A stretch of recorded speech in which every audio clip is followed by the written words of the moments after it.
Natasha's breath caught as she watched her son's hand slip into a stranger's palm. Then, the man turned around. Graham Mercer, her ex-lover. The millionaire she'd fled from 6 years ago stood in her son's kindergarten classroom, and those distinctive gray-green eyes, Elijah's eyes, locked onto hers with the force of a train wreck. His gaze dropped to the 5-year-old boy between them. His face went pale. He knew. Graham Mercer had attended hundreds of board meetings, pitched to billion-dollar investors, and closed deals that made headlines. But standing in a kindergarten classroom decorated with finger paintings and alphabet charts made him more uncomfortable than any corporate negotiation ever had. "Mr. Mercer, we're so grateful you could join us for Career Day," the teacher, Mrs. Chen, said with the kind of enthusiasm that suggested she didn't regularly host private equity founders. "The children are very excited to learn about—" What was it again? "Investment banking," Graham supplied, already regretting letting his assistant talk him into this. "Though I'm not sure 5-year-olds need to know about capital restructuring." Mrs. Chen laughed. "You'd be surprised what they absorb. Just keep it simple. What you do, why you love it, maybe show them something visual." Before Graham could respond, a small hand tugged on his sleeve. He looked down to find a little boy with serious gray-green eyes staring up at him. The child's expression was thoughtful, almost calculating, like he was sizing Graham up. "Are you the important businessman?" the boy asked. Graham crouched down to the child's level, something unfamiliar tightening in his chest. "I suppose I am. What's your name?" "Elijah Reynolds." The boy stuck out his hand with surprising formality. "Mommy says I should always introduce myself properly." Graham shook the small hand, charmed despite himself. "Well, Elijah Reynolds, it's nice to meet you. Your mom sounds smart." "She is. She has her own company too, Reynolds Strategy Group." Elijah said it with obvious pride. "She does marketing for important people." Reynolds. The name hit Graham like a physical blow.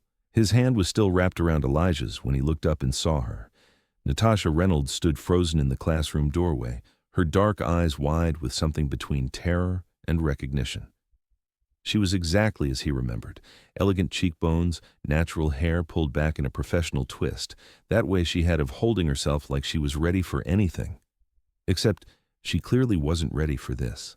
6 years. 6 years since she'd walked out of his office and his life without explanation.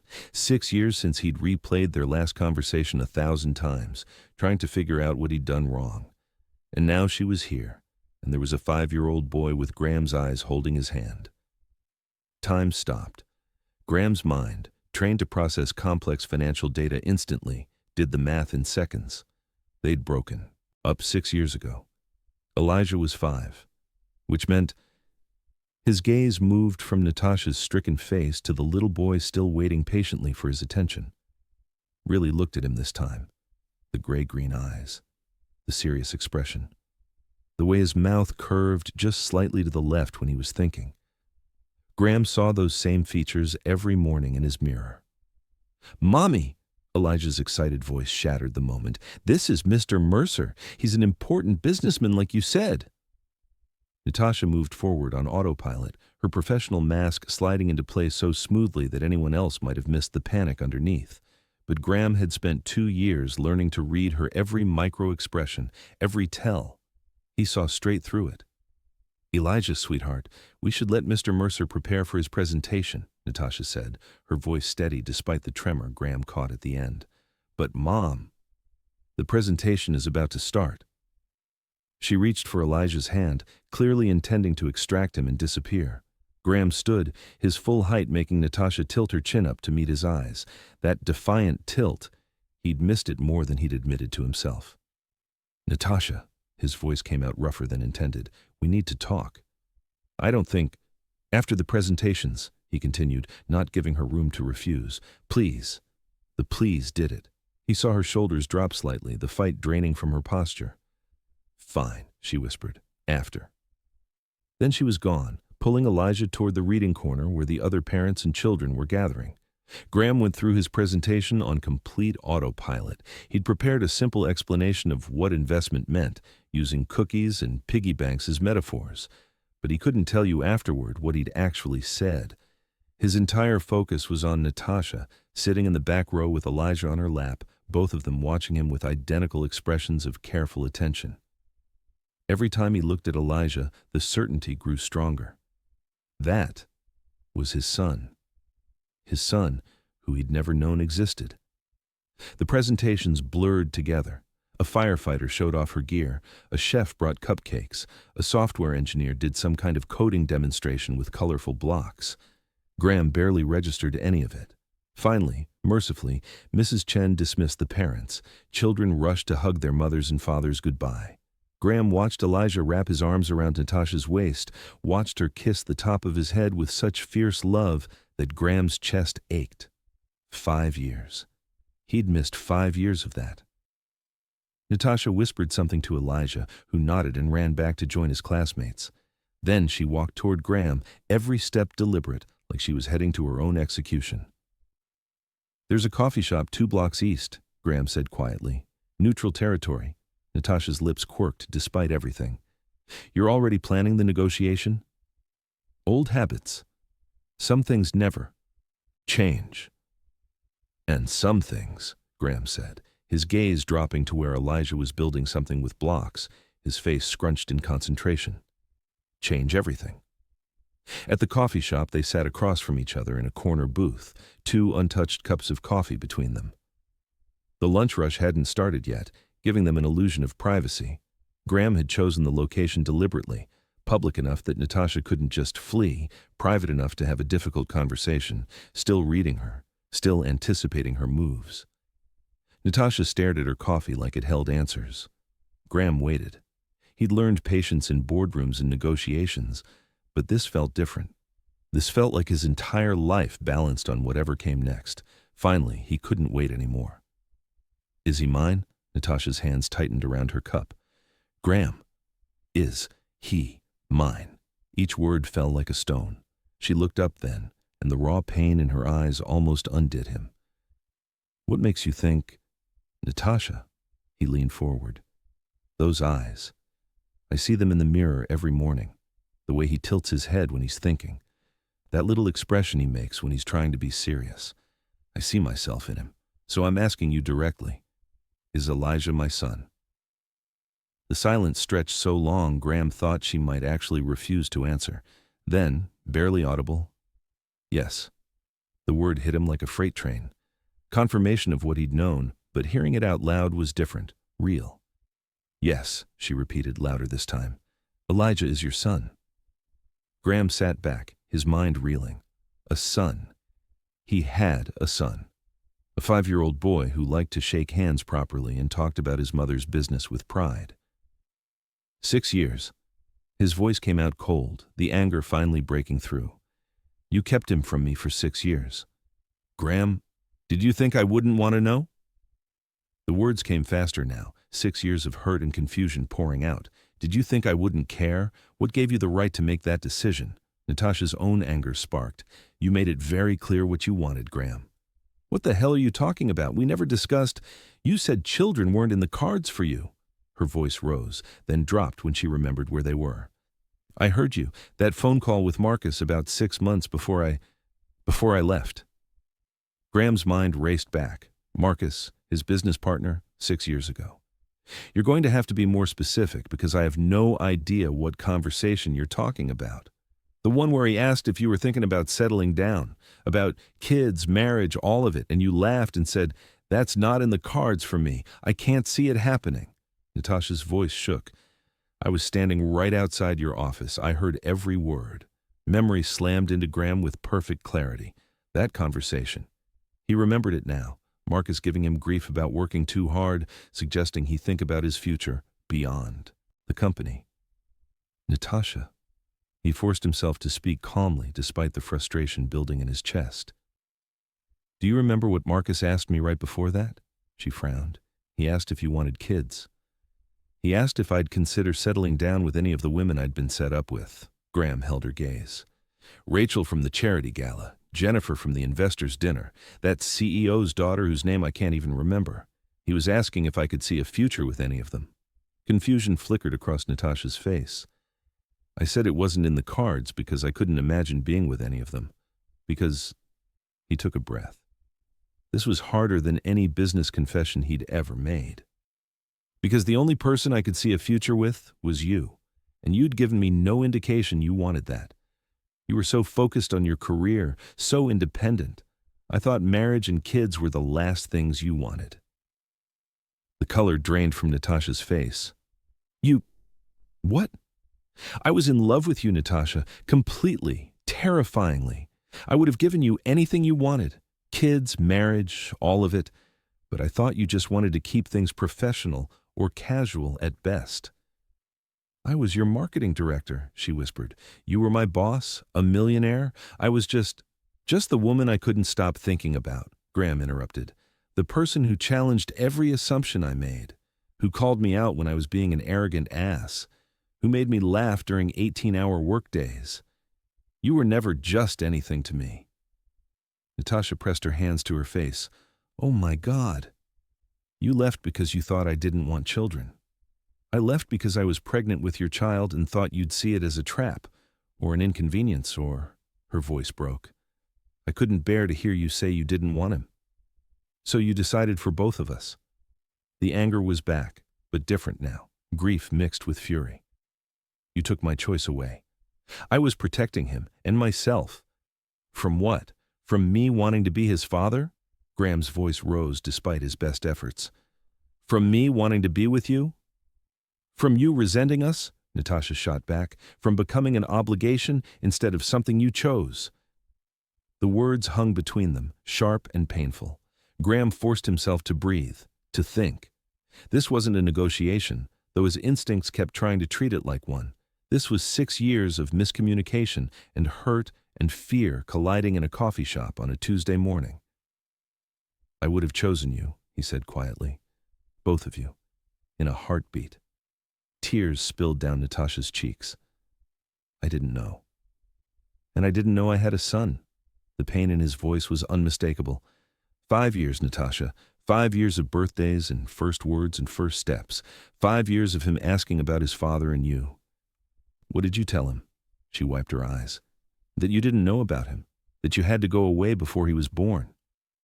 At least that part was true. Graham's laugh was bitter, though not by my choice. I know. Her voice was small. I know that now. They sat in silence, the weight of 6 years pressing down on them. Finally, Graham spoke. I want to meet him. Properly. Natasha's eyes widened. Graham, he's my son. I have every right. I know you do, she interrupted. But this has to be done carefully. He's 5 years old. He doesn't understand complicated adult situations. If you walk in and disrupt his entire life. You mean the way you disrupted mine 6 years ago? The words came out harder than he intended. Natasha flinched but didn't back down. I'm trying to protect him. And I'm trying to be his father, something I should have been allowed to do from the beginning. Another silence, this one sharp with tension. Graham forced himself to think past the anger, past the hurt. Natasha was right about one thing. Elijah was 5. This had to be handled carefully for his sake. What do you propose? He asked, falling back on business language because it was safer than the emotions churning in his chest. We go slow, Natasha said. You can see him, spend time with him, but we don't just drop this truth on him all at once. He needs time to adjust. How much time? I don't know. However long it takes. Graham's jaw tightened. I've already waited 6 years, Natasha. I'm not interested in waiting indefinitely. I'm not asking you to. I'm asking you to be patient. For Elijah's sake. He wanted to argue, wanted to demand his rights as a father, but when he thought about that serious little boy with the gray-green eyes, he knew Natasha was right. Fine, he said finally. We do this your way, for now. But Natasha? He waited until she met his eyes. I'm not going anywhere. I've already missed 5 years of his life. I won't miss another day. The intensity in his gaze made her breath catch. I understand. Do you? He leaned forward. Because we have a lot more to figure out than just me being Elijah's father. We have 6 years of unfinished business between us. Color rose in Natasha's cheeks. Graham, we can't what? Acknowledge that what we had wasn't just a workplace romance? That you didn't leave just because you thought I didn't want kids? I left because it was complicated. It's still complicated, Graham said. But now there's a child involved, my child, which means you and I are going to be in each other's lives whether you like it or not. We might as well figure out how to do it right. Natasha's hands trembled slightly as she picked up her coffee. This is a lot. Yes, Graham agreed. It is. So let's start simple. When can I see him again? She was quiet for a moment, clearly thinking. Saturday morning. There's a park near our house. We go there most weekends. Text me the address. I don't have your number anymore. Graham pulled out his phone. You do now. They exchanged numbers in silence, the simple act feeling far more weighted than it should. As Natasha stood to leave, Graham caught her wrist gently. She froze. I meant what I said, he told her quietly. I would have chosen you, both of you. I need you to know that. Natasha's eyes glistened. I believe you, but that doesn't change the fact that I made a decision that hurt you. Hurt all of us. No, Graham agreed, but maybe we can figure out what comes next. She pulled her wrist free, but not unkindly. Saturday, 10 a.m. Don't be late. I'm never late. The ghost of a smile crossed her face. I remember. Then she was gone, leaving Graham alone with cold coffee and the stunning revelation that he was a father. That night, Natasha lay in bed staring at her ceiling, sleep impossible. Graham Mercer. After 6 years of carefully constructed walls, of building a life that didn't include him, he'd walked back in with one random career day assignment. And in one conversation, everything she'd told herself about why she'd left had come crashing down. I was in love with you, Natasha, completely, terrifyingly. She rolled onto her side, hugging her pillow, and let herself remember what she'd worked so hard to forget. Flashback, 7 years ago. It was past midnight. The Mercer Capital office was empty except for her and Graham, both of them running on coffee and determination. They'd been working on the biggest pitch of the quarter, a presentation that could make or break the firm's expansion into the Asian market. This slide doesn't work, Graham said, pacing behind his desk. He'd shed his jacket hours ago, his sleeves rolled up to his elbows. The data's solid, but the story isn't there. Natasha studied the projection on the wall, her marketing brain already rearranging elements. You're leading with statistics when you should lead with transformation. These investors don't care about your numbers. They care about what those numbers represent, which is legacy. You're not selling them an investment opportunity. You're selling them a chance to be part of something that reshapes markets. She walked to the screen, her heels clicking on the hardwood. Move this here, drop this entirely, and open with the Jakarta story. Graham stopped pacing, watching her with an intensity that made her skin warm. The Jakarta story. The family business you helped scale into a regional power. Make it personal, then show the data that proves it's replicable. She turned to find him closer than she'd expected. You're brilliant, he said quietly. I'm your marketing director. Brilliance is in my job description. Natasha. The way he said her name made her breath catch. This isn't about the job.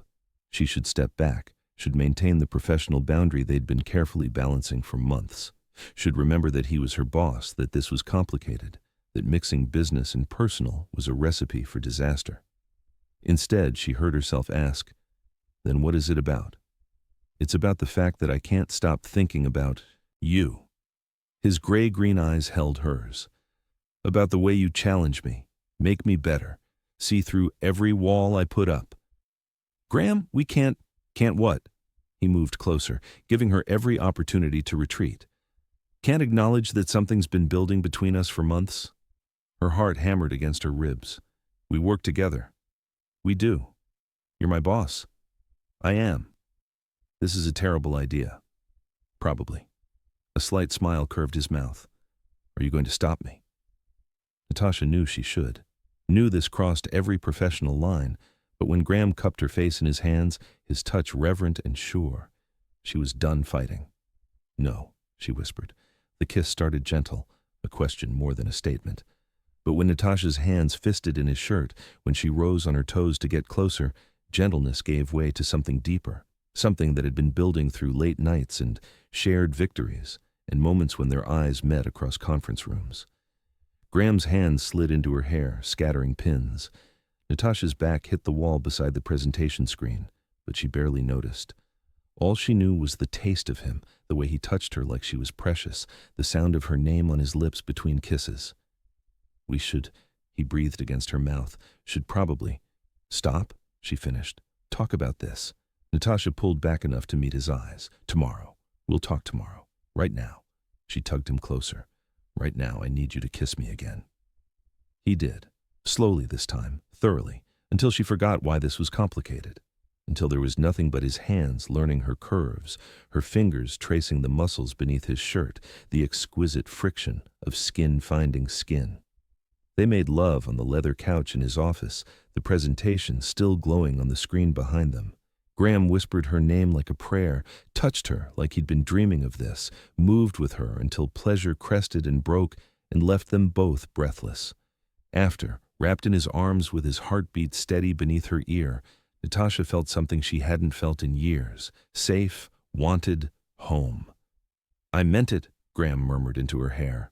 "You're brilliant, and not just at marketing." She smiled against his chest. "Smooth talker." "I'm serious, Tasha." The nickname made her heart squeeze. "You're extraordinary, and I'm terrified of how much I feel for you already." "Me too," she admitted quietly. He pulled her closer. "So what do we do about it?" "We figure it out, together." "Together," he agreed, sealing it with a kiss.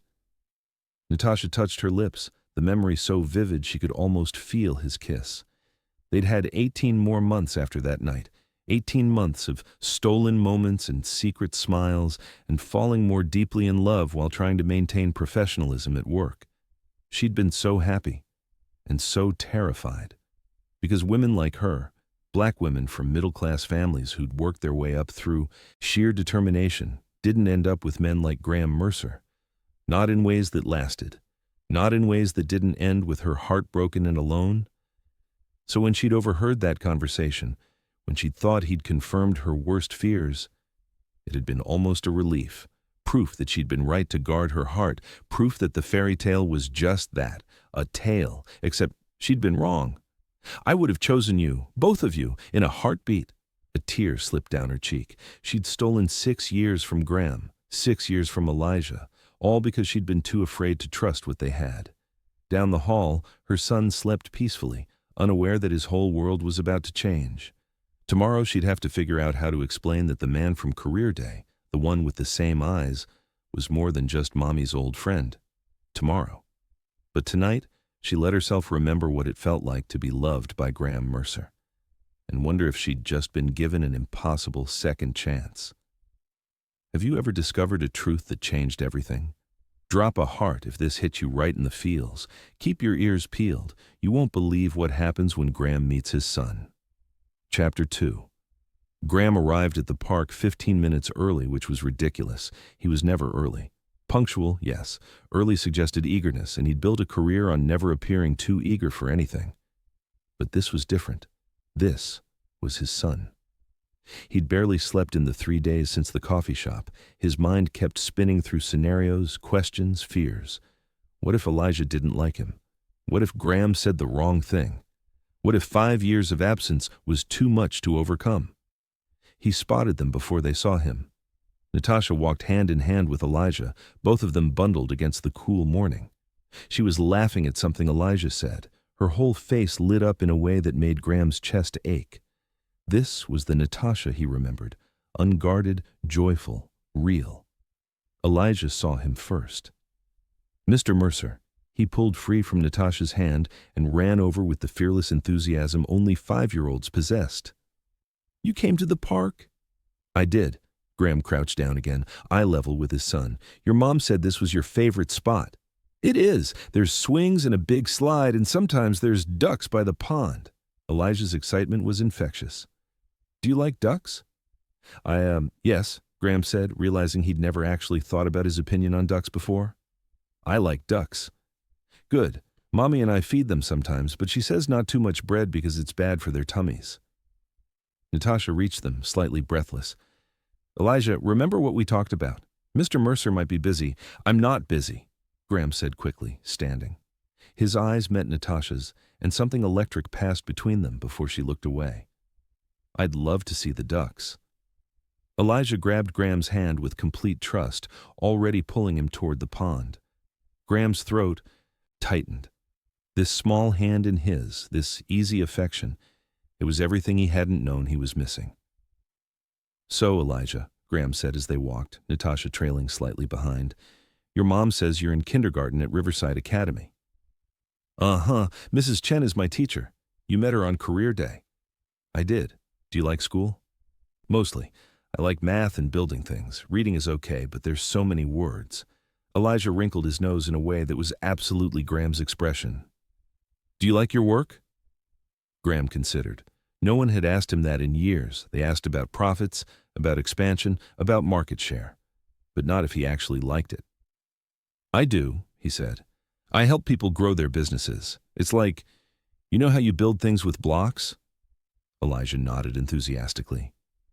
"Well, I help build companies, making them bigger and stronger so they can do more."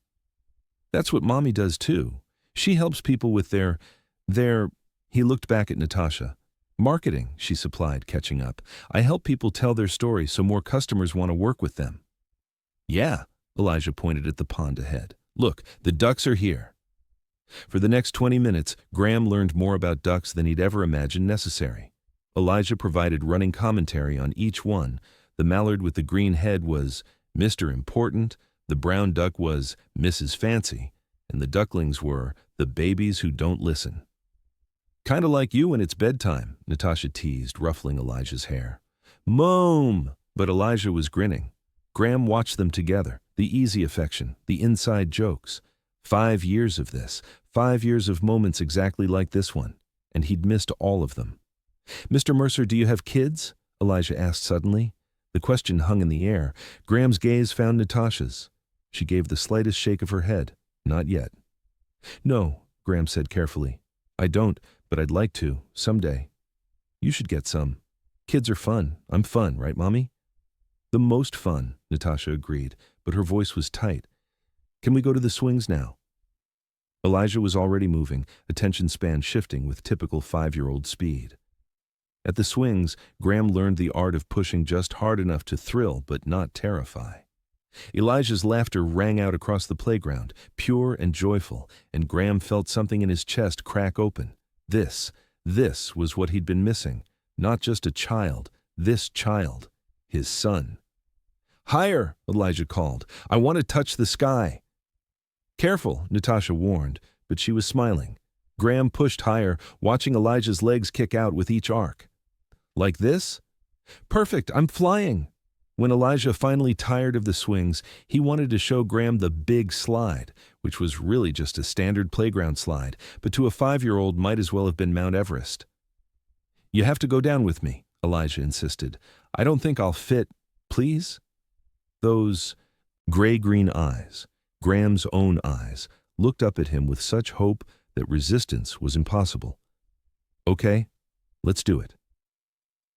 They climbed up together, Graham's tall frame awkward on the child-sized ladder. At the top, Elijah settled between Graham's legs, completely trusting. "Ready?" Graham asked. "Ready."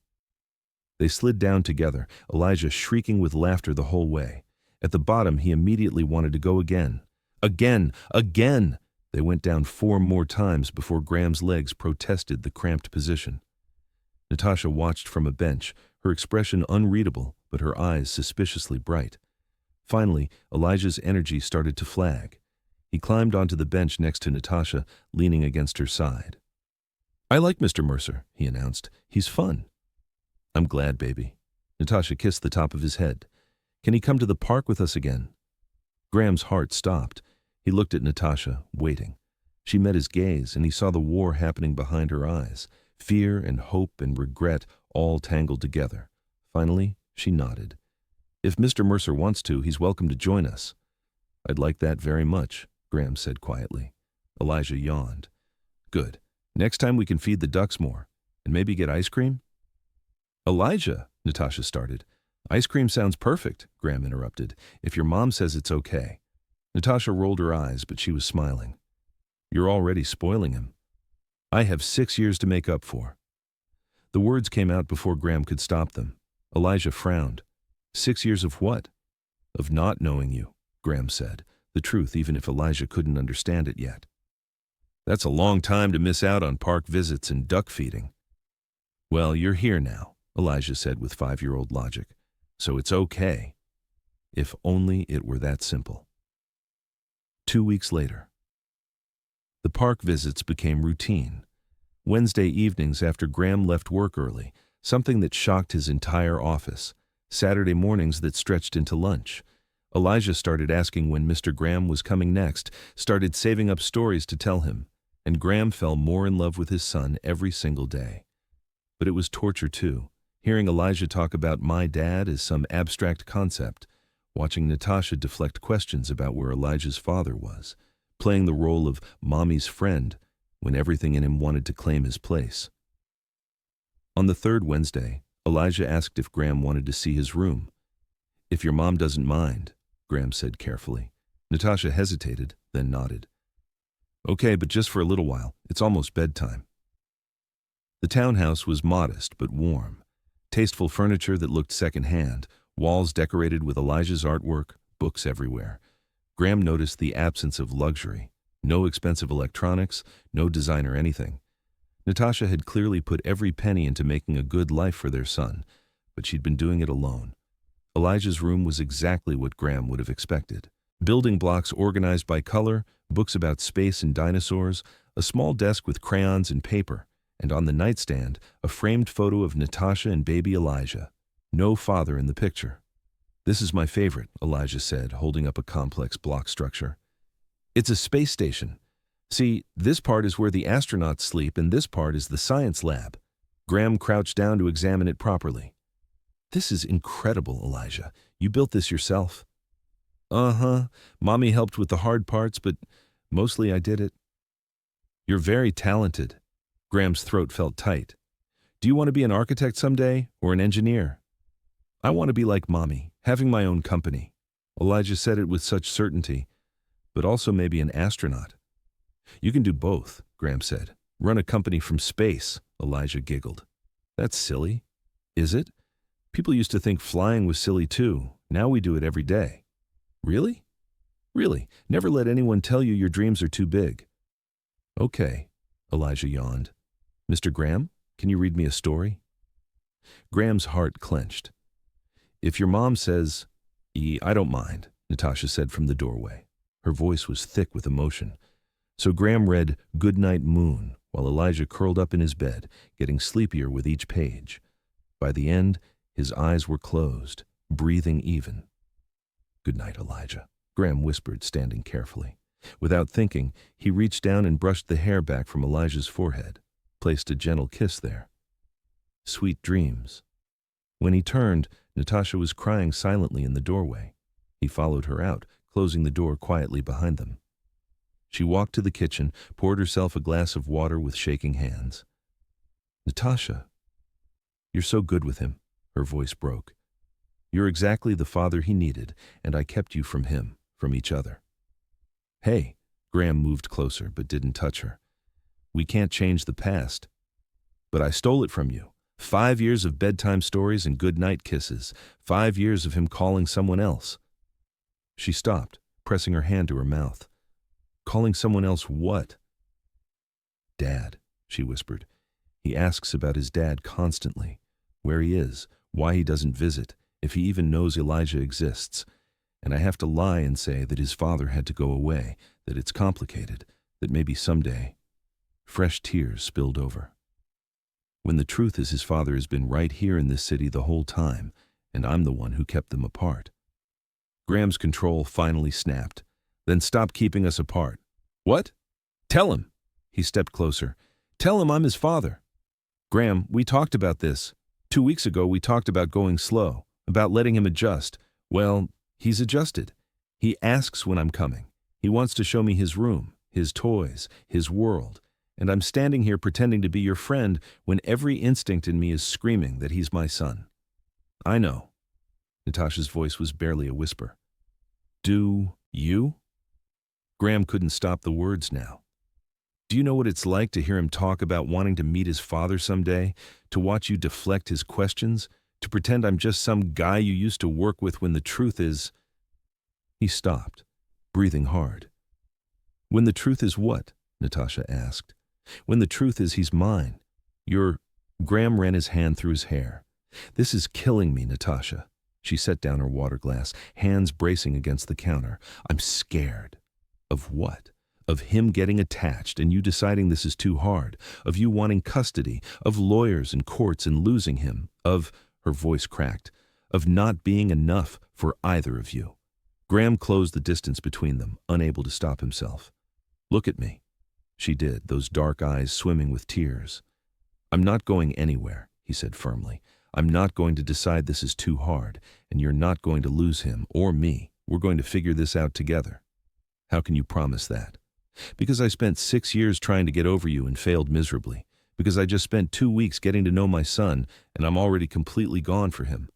Because when I look at you standing in this kitchen, trying so hard to hold it together, all I want to do is what? Her breath hitched. The air between them crackled with tension. Graham's gaze dropped to her mouth, then back to her eyes. Graham. It came out as a warning, or a plea. He couldn't tell which. Tell me to leave, he said roughly. Tell me this is just about Elijah and nothing else. Tell me you don't feel this too. I can't. The words were barely audible. Why not? Because I'd be lying. Something in Graham's chest broke open. Natasha! His phone buzzed. They both jumped. Graham cursed under his breath, pulling it out. His assistant.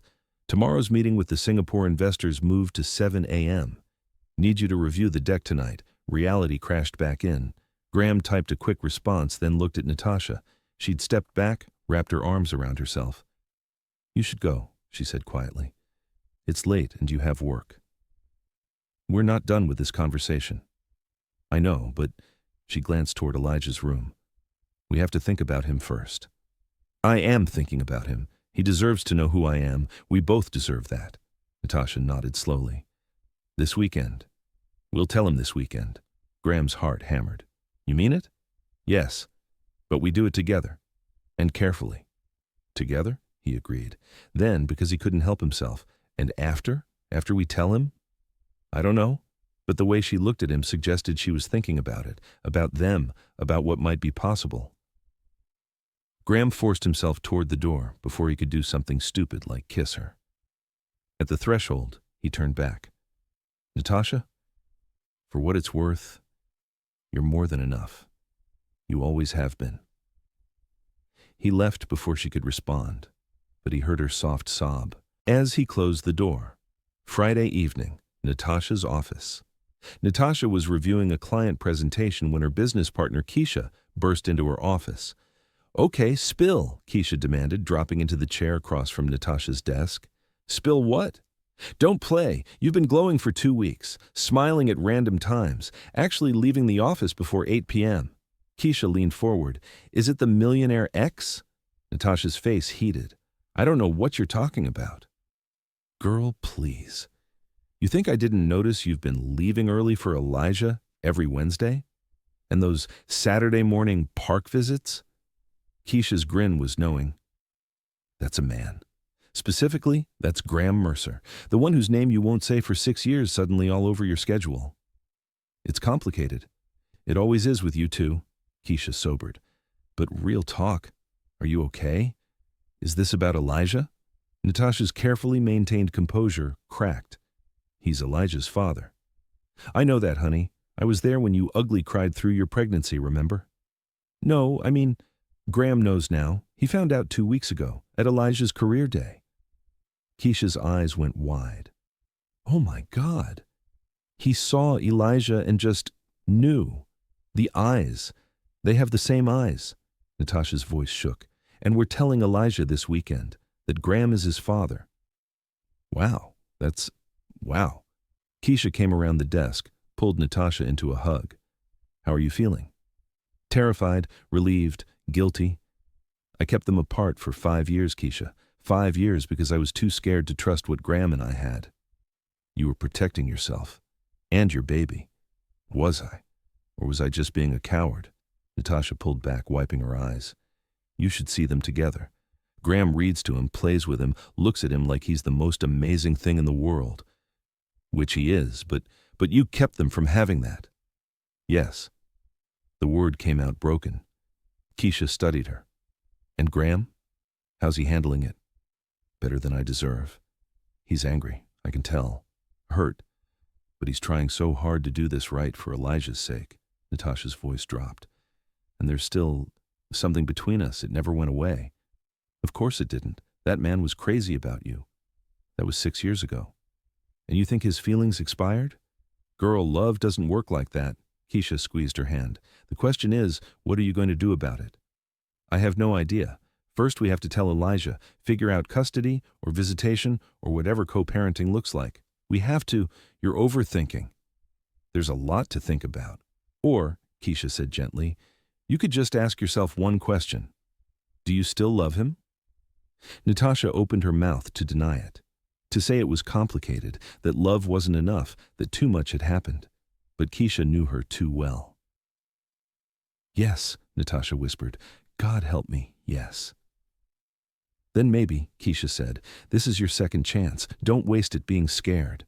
Saturday morning, the conversation. Graham arrived at Natasha's townhouse at 9 a.m., a full hour before their planned talk with Elijah. She'd texted him to come early so they could get their story straight. She opened the door in jeans and a soft sweater, her hair loose around her shoulders. No armor today, just Natasha, nervous and real. He's still asleep, she said quietly. We have a little time. They sat at her small kitchen table with coffee. Neither of them drank. How do we do this? Graham asked. Honestly, simply. We tell him you're his father, that you didn't know about him, but now you do, and that you want to be part of his life. And if he asks why I wasn't there before, Natasha's hands tightened around her mug. We tell him it was complicated, adult stuff he'll understand when he's older, but that it wasn't because you didn't want him. Because I didn't know he existed, Graham said, an edge to his voice he couldn't quite hide. I know, and I'm sorry. I'll spend the rest of my life being sorry. I don't want your apologies. Graham reached across the table, covered her hand with his. I want us to do this right. For him. The touch sent electricity through Natasha's skin. She should pull away, should maintain distance, should... Mommy? Elijah's sleepy voice came from the hallway. Is Mr. Graham here? They pulled apart guiltily as Elijah padded into the kitchen in dinosaur pajamas, rubbing his eyes. Hey, buddy, Graham said, his voice soft. Did you sleep well? Uh-huh. Elijah climbed into Natasha's lap, still mostly asleep. Why are you here so early? Because your mom and I need to talk to you about something important, Graham said. That woke Elijah up. He looked between them with those two perceptive gray-green eyes. Am I in trouble? No, baby. Natasha kissed his head.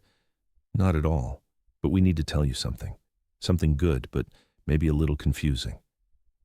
Elijah waited, his small body tense against hers.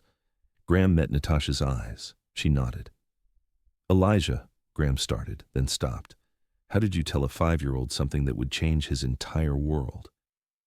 You know how you've asked your mom about your dad? Elijah nodded slowly. Well, Graham's voice caught. I'm your dad, Elijah. I'm your father. Silence. Elijah stared at him, processing. But you're Mr. Graham. I am, and I'm also your dad. Where were you? The question was small, confused. Mommy said you had to go away. Graham's jaw tightened. I didn't know about you, buddy. Your mom and I, we had a misunderstanding, a big one. She thought I didn't want to have a family, so she didn't tell me you were coming. But if I'd known, his voice broke. If I'd known about you, Elijah, I would have been there from the very first day. Elijah looked at Natasha. You didn't tell him about me? No, sweetheart. And that was wrong of me. Natasha's eyes filled. I made a mistake. A big mistake. I thought I was protecting you, but I was really just scared. Scared of what? How did you explain adult fears to a child? Scared that he wouldn't want us, scared of getting hurt, scared of a lot of things that seem silly now. Elijah was quiet for a long moment. Then, do you want us now? The question was directed at Graham, and it held every ounce of a 5-year-old's need for reassurance.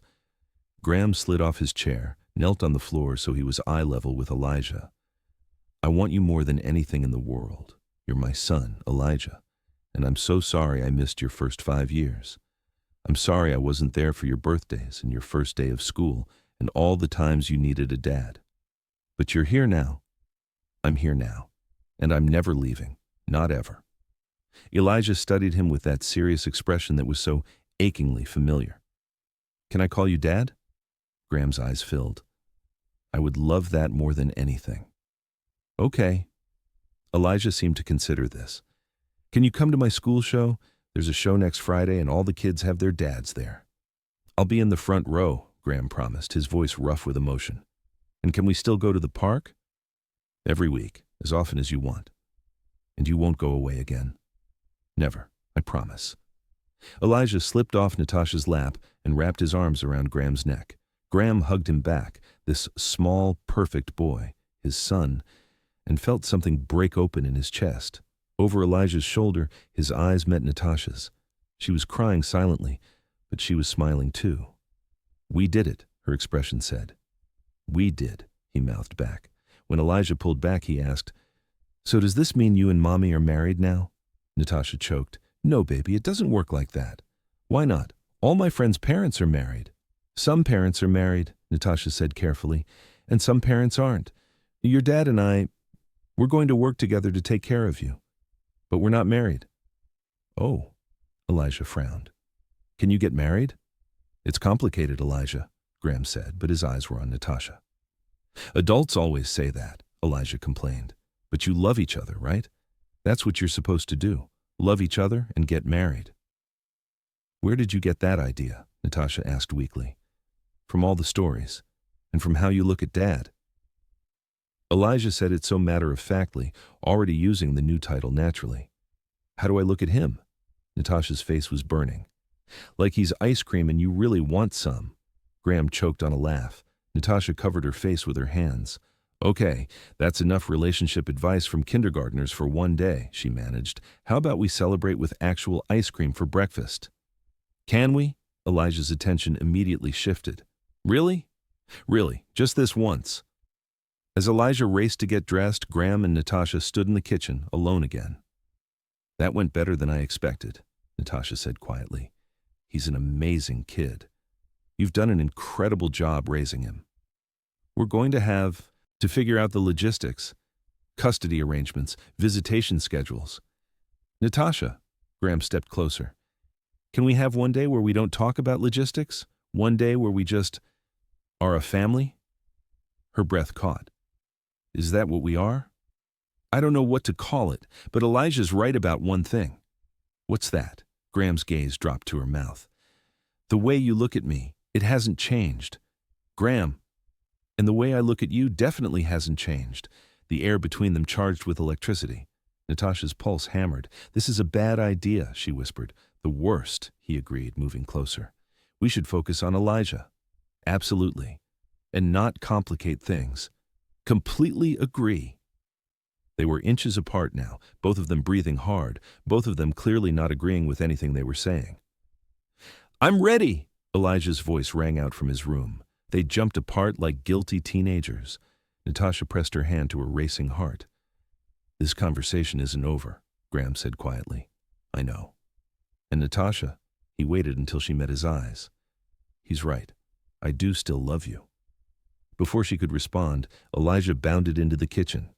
"Let's go get ice cream, and then can we go to the park? I want to tell the ducks that Mr. Graham is my dad now." Graham laughed, the sound rich and genuine. "We can definitely do that." As they headed out together, Elijah between them, holding both their hands, Natasha felt something she hadn't felt in 6 years. Hope. Maybe Keisha was right. Maybe this was their second chance. And maybe, just maybe, they wouldn't waste it this time. That afternoon, the park. They did go to the park, and Elijah did tell the ducks loudly and with great enthusiasm that, "This is my dad. His name is Graham Mercer, and he's very important. But now he's also my dad, which is more important." Other families in the park smiled at them, a normal family enjoying a Saturday afternoon. No one knew the complicated history. No one knew about the 6 years of separation, the misunderstanding, the pain. They just saw a father pushing his son on the swings while the mother watched with love in her eyes. And for today, that was enough. But that evening, after Graham left and Elijah was asleep, Natasha stood in her kitchen thinking about what came next. Graham had said he still loved her. Elijah had asked why they weren't married, and her own heart kept whispering that maybe, possibly, they could have what she'd always been too afraid to reach for: a real family, a real future, together. Her phone buzzed, a text from Graham. "Thank you for today, for letting me be his father, for giving us this chance." She typed back, "You don't have to thank me. He's your son. I wasn't just talking about Elijah." Natasha stared at the message, heart pounding. Before she could overthink it, she typed, "I know." 3 dots appeared, disappeared, appeared again. Finally, "We need to talk, really talk, without Elijah around. Agreed. When? Tomorrow night? I can get a sitter for Elijah. Take you to dinner." Natasha hesitated. Dinner felt like a date. Dinner felt like opening a door she'd kept firmly closed for 6 years, but she was tired of being afraid. "Okay, tomorrow night. It's a date." Natasha smiled despite herself. "It's a conversation. Call it whatever you want. I'm calling it a date." She fell asleep with her phone in her hand, smiling at the screen like a teenager. And for the first time in 6 years, she let herself imagine what a future with Graham Mercer might actually look like. Sunday evening, dinner. The restaurant Graham chose was intimate. White tablecloths, candlelight, the kind of place where conversations could be private despite being in public. Natasha had changed outfits 3 times before settling on a deep burgundy dress that was elegant, but not trying too hard. Or so she told herself. Graham stood when she arrived, his eyes sweeping over her in a way that made her skin warm. "You look beautiful." "Thank you." She let him pull out her chair, hyper-aware of his proximity. "This is a nice place. I wanted somewhere we could talk without interruption. No ducks, no playgrounds, no 5-year-olds telling us we should get married." His smile was wry. Natasha laughed despite her nerves. He was pretty insistent about that. He wasn't wrong, though. Her breath caught. "Graham, I'm not proposing," he said quickly. "I'm just saying, he sees something we keep trying to pretend isn't there." The waiter appeared, saving Natasha from having to respond. They ordered wine, entrees neither of them would remember later. When they were alone again, the tension returned. "We should talk about custody," Natasha said, falling back on safer topics. "Visitation schedules, holidays." "I don't want scheduled visitation." Graham's voice was firm. "I want to be his father. Actually be in his life, not see him every other weekend like some corporate obligation." "What are you suggesting?" "I'm suggesting we figure out how to really be a family, all 3 of us." "Graham, we can't just—" "Why not?" He leaned forward. "Give me one good reason why not." "Because it's been 6 years, because we're different people now, because relationships don't just pick up where they left off." "Don't they?" His gaze held hers. "Because it feels to me like we never really ended. You left, but what we had, that didn't die, Natasha. It's been there this whole time, waiting. That's not fair. What's not fair is you deciding for both of us that we couldn't work, that I wouldn't want our child, that we didn't deserve a chance." Anger flashed in Natasha's eyes. "I made the best decision I could with the information I had." "The information you had was wrong. You heard half a conversation and ran instead of asking me what I actually meant. Because I was terrified." Her voice rose, then dropped when she remembered where they were. "I was pregnant and scared and convinced that millionaire investment banker wouldn't want a child with his marketing director, that you'd see it as a trap, that I'd end up alone anyway, but with more heartbreak. So you chose to be alone from the start, saved yourself the trouble of finding out if I'd actually stay?" The words hit like a slap. "That's not, isn't it?" Graham's eyes flashed. "You didn't trust me, Natasha, didn't trust what we had. One overheard conversation and you were gone. No discussion, no chance for me to explain. You just decided I wasn't worth the risk." "You're damn right I didn't think you'd stay," Natasha shot back. "Men like you don't end up with women like me, Graham. We were a fantasy, a workplace romance that was fun until real life showed up. And real life showed up in the form of a positive pregnancy test, and suddenly I had to choose. Tell you and watch you leave, or leave first and keep my dignity intact?" "Men like me," Graham repeated slowly. "What the hell does that mean?" Rich? White? From a family with old money and older expectations? You think your mother would have been thrilled about me? About a black woman from Detroit with a state school degree showing up pregnant with her grandchild? My mother would have loved you. She would have loved Elijah. You don't know that. No, you don't know that because you never gave anyone a chance. Graham's control was fraying. You made assumptions about me, about my family, about what we could be. And you used those assumptions to justify keeping my son from me for 5 years. I was protecting him. From what? From having a father who loved him? From financial security? From me? From getting attached to someone who would leave? Natasha's voice cracked. My father left when I was 7, Graham, walked out and never looked back. I watched my mother work 3 jobs trying to keep us afloat. I watched her cry at night when she thought I couldn't hear. And I swore I would never put my child through that. Never let him get attached to a father who might decide we weren't worth the effort. The anger drained from Graham's face. Natasha. So yes, I ran, and yes, I made that decision for both of us, because I couldn't survive watching Elijah go through what I went through. Couldn't survive you leaving us. Tears streamed down her face. I know I was wrong. I know I hurt you. But I was trying to protect the most important person in my life. Graham was quiet for a long moment. When he spoke, his voice was rough. Do you know what it did to me when you left? I thought I wasn't enough for you, that you'd outgrown me, or realized I wasn't what you wanted. I threw myself into work because it was the only thing that didn't remind me of you. Built Mercer Capital into twice what it was, because if I stopped working, I'd have to think about why my bed felt empty. Graham, I dated. Tried to move on, but no one was you. No one challenged me like you did. No one made me laugh the way you did. No one saw through my bullshit and called me on it. He reached across the table, took her hand. You weren't a fantasy, Natasha. You were the realest thing in my life, and losing you broke something in me. I'm sorry, she whispered. I'm so sorry. I know. His thumb traced circles on her palm. But sorry doesn't give me back 5 years with my son. Sorry doesn't fix the fact that you didn't trust me enough to stay. How do I fix it? Her voice was desperate. Tell me how to fix it and I'll do it. I don't know if you can. The words were brutal in their honesty. But I know we can't keep pretending there's nothing between us. We have a son together.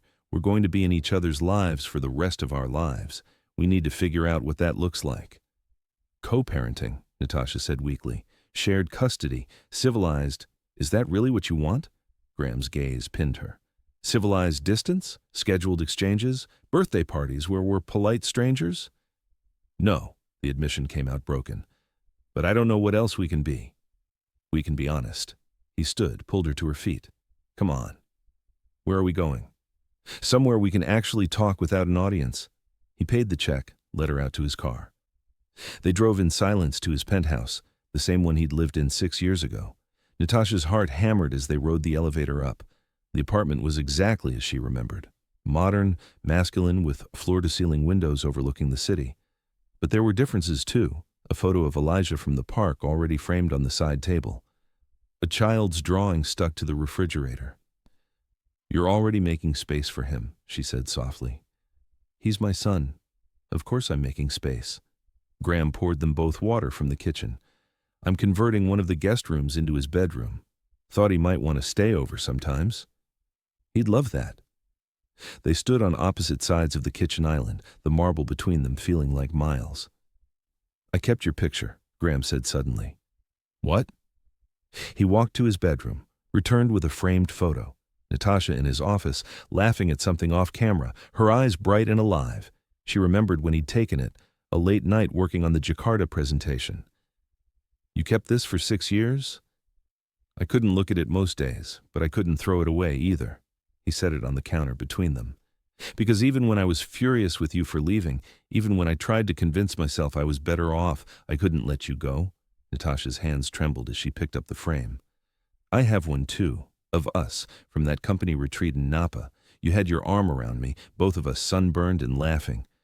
I used to look at it at night after Elijah was asleep and wonder if I'd made the biggest mistake of my life. Did you? Make a mistake? She looked up, met his eyes. Yes, I should have trusted you. Should have told you about the pregnancy. Should have given you the chance to be the father you've already proven you would have been.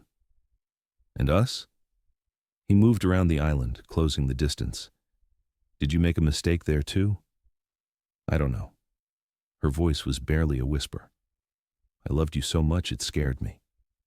And when I thought you didn't want kids, didn't want a family, it felt like confirmation of all my fears, that I was temporary, that what we had couldn't last.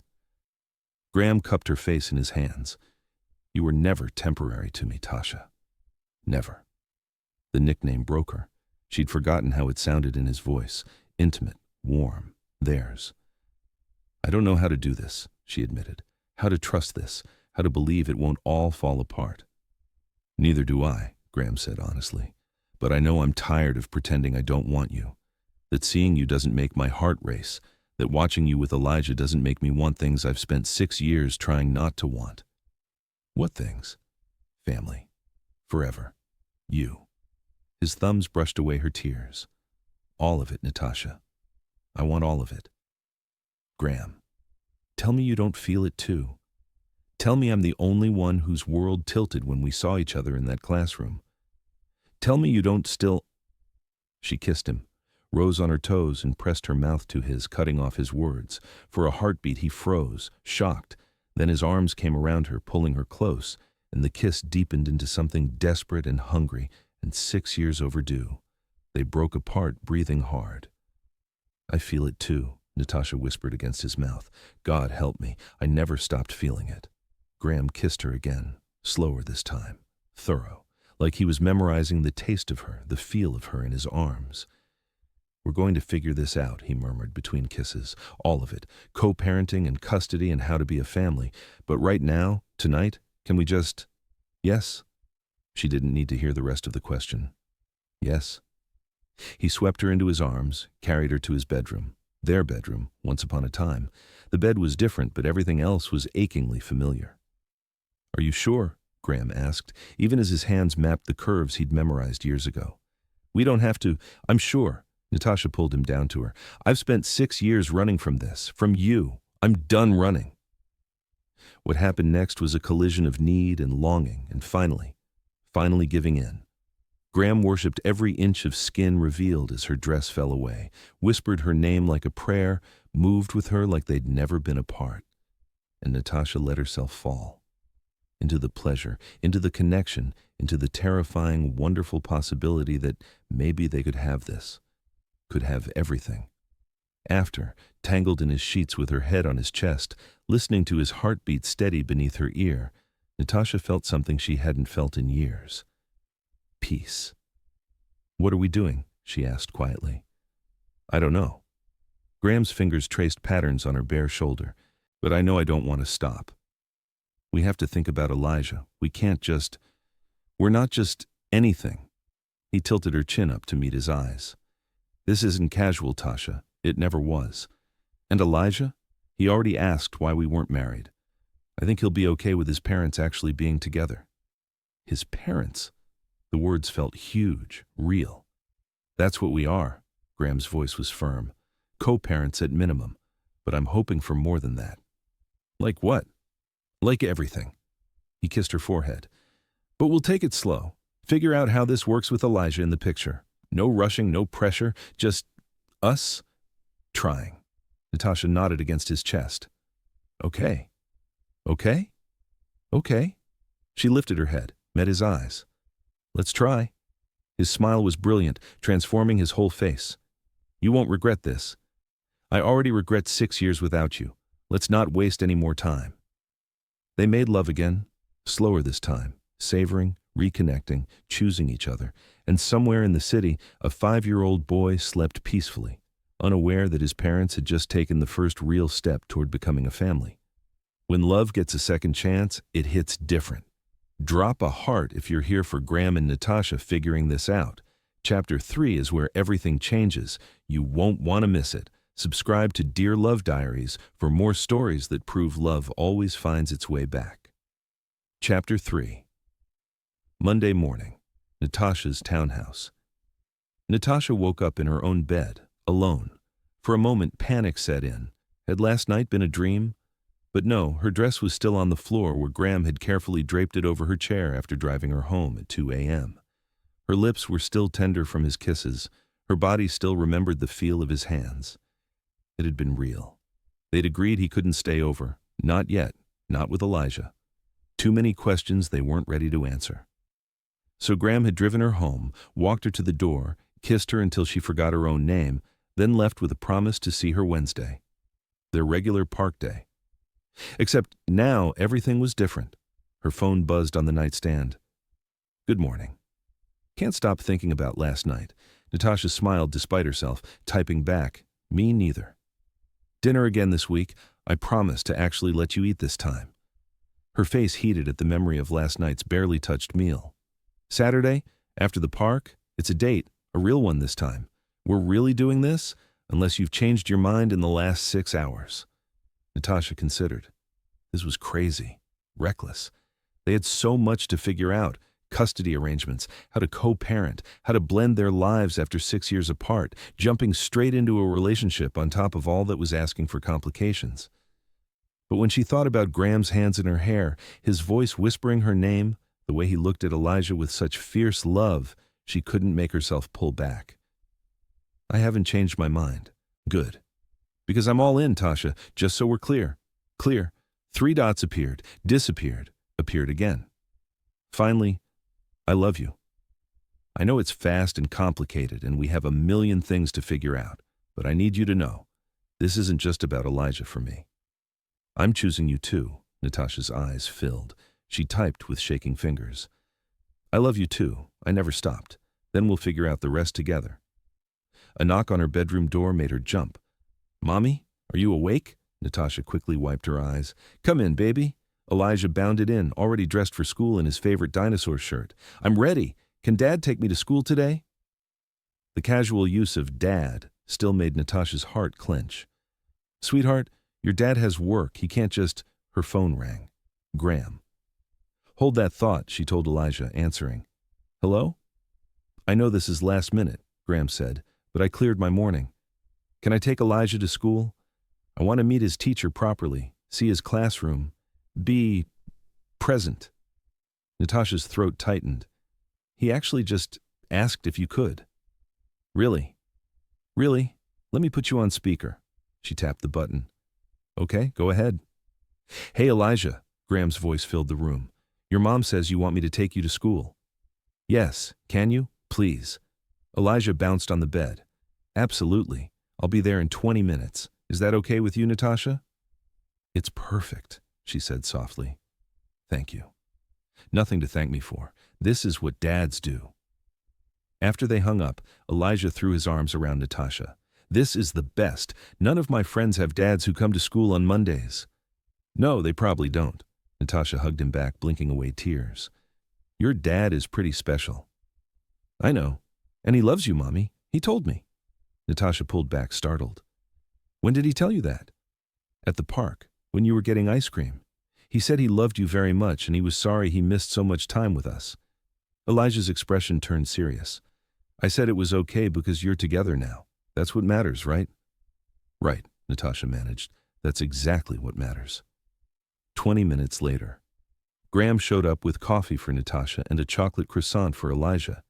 He was in a full suit, clearly planning to go straight to the office after, but he crouched down to Elijah's level without hesitation. Ready for school, buddy? Ready? I want to show you my cubby and my desk and the reading corner and... We'll see it all, Graham promised, standing. His eyes found Natasha's over Elijah's head. Morning. Morning?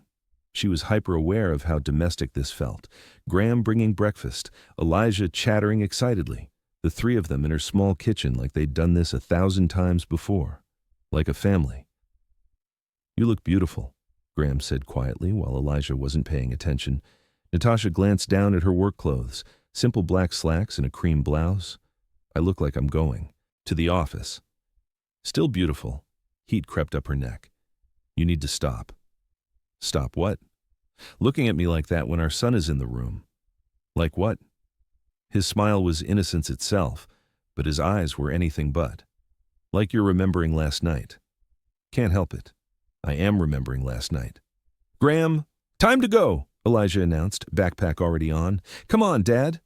Graham winked at Natasha, then followed Elijah to the door. We'll drop you at your office after, he called back. I can take the train. Natasha, let me drive you. It was the quiet authority in his voice that got her, the same tone he used in boardrooms when he knew he was right. She found herself nodding. Okay, let me grab my bag. The drive to Riverside Academy was filled with Elijah's running commentary on everything they passed. Graham listened with complete attention, asking questions, laughing at Elijah's jokes, being fully present in a way that made Natasha's chest ache. This was what she'd stolen from them, this easy morning routine, this casual intimacy of being a family. At the school, Elijah dragged Graham through the doors, past the front office, straight to his classroom. Mrs. Chen looked up in surprise. Mr. Mercer, this is unexpected. I hope it's okay, Graham said. Elijah wanted to show me his classroom properly. Of course, Mrs. Chen's smile was warm. Any parent is welcome any time, and I have to say, Elijah has been so happy since career day. He talks about his dad constantly. Graham's eyes went suspiciously bright. Does he? Every day. My dad this, my dad that. It's wonderful, she lowered her voice. We always worry about the kids who don't have fathers present. I'm so glad Elijah has you. I'm the lucky one, Graham said roughly. Natasha watched from the doorway as Elijah showed Graham every inch of his world. The cubby with his name on it, his desk in the second row, the reading corner with the beanbag chairs, the art wall where his drawing of my family hung, 3 stick figures labeled Mommy, Me, and now, in fresh crayon, Dad. Graham stared at that drawing for a long moment. Then he crouched down, pulled Elijah into a hug. Thank you for adding me, he whispered. You're supposed to be there, Elijah said matter-of-factly.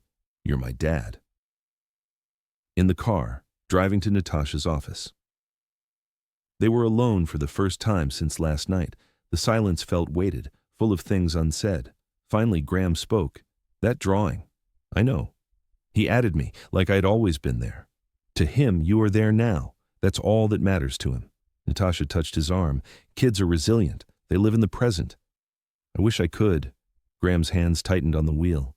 I keep thinking about everything I missed, his first steps, his first words, teaching him to tie his shoes. Graham, I know we can't change the past. But God, Natasha, it hurts, seeing what we could have had if you'd just trusted me. The words stung, but she couldn't argue with them. I know. I'm sorry. I don't want apologies anymore. He pulled up in front of her office building but didn't unlock the doors. I want us to figure out how to move forward, really move forward. What does that mean? He turned to face her fully. It means I want to be in Elijah's life every day, not just park visits and school drop-offs. I want to be there for bedtime and breakfast and homework and all of it. Natasha's heart raced. You want joint custody? I want more than that. But yes, formal custody arrangements would be a start. I've already talked to my lawyer. Your lawyer? Ice flooded Natasha's veins. You went to a lawyer without telling me? Just for information. To understand my rights. Your rights? She reached for the door handle. I need to go. Natasha, don't. I'm late for work. She was out of the car before he could stop her. Tasha, wait. But she was already gone, practically running into her building. Graham sat in his car, cursing himself. He had handled that completely wrong. But the truth was, he had talked to a lawyer, had needed to understand what his options were.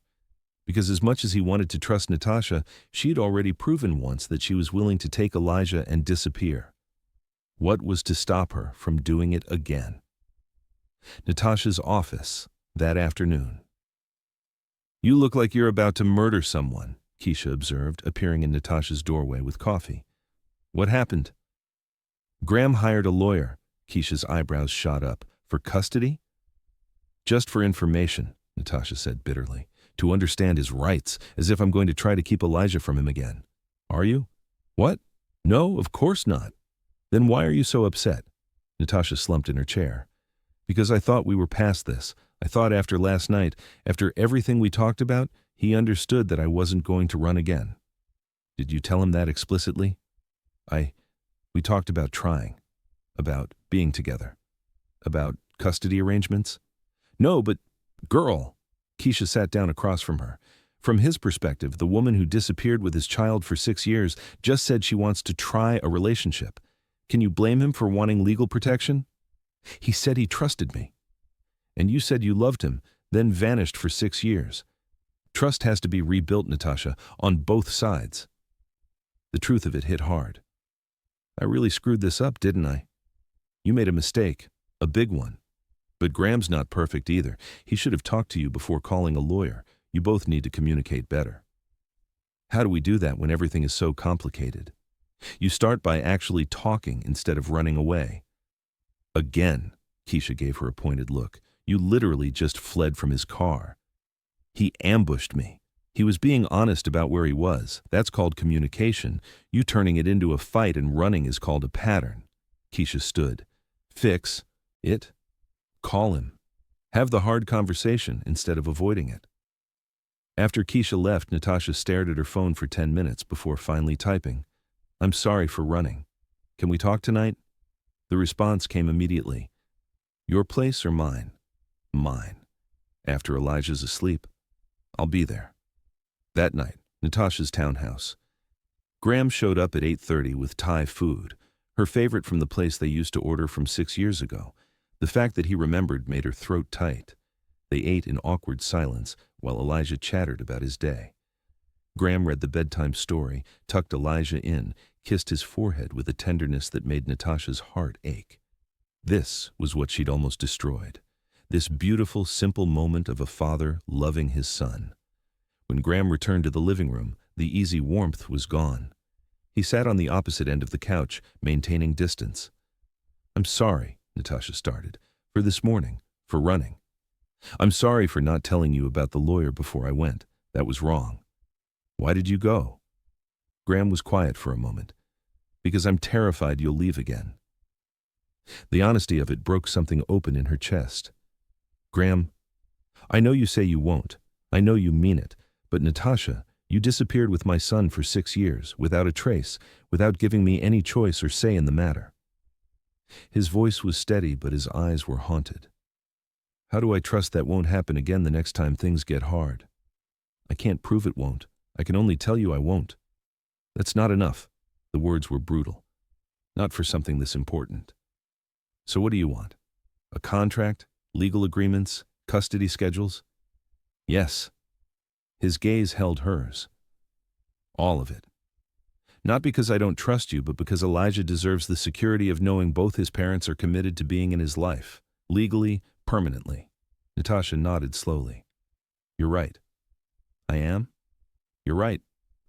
I took him from you once. You need assurance I won't do it again. She moved closer. So let's do it. Draw up custody agreements. Make it official.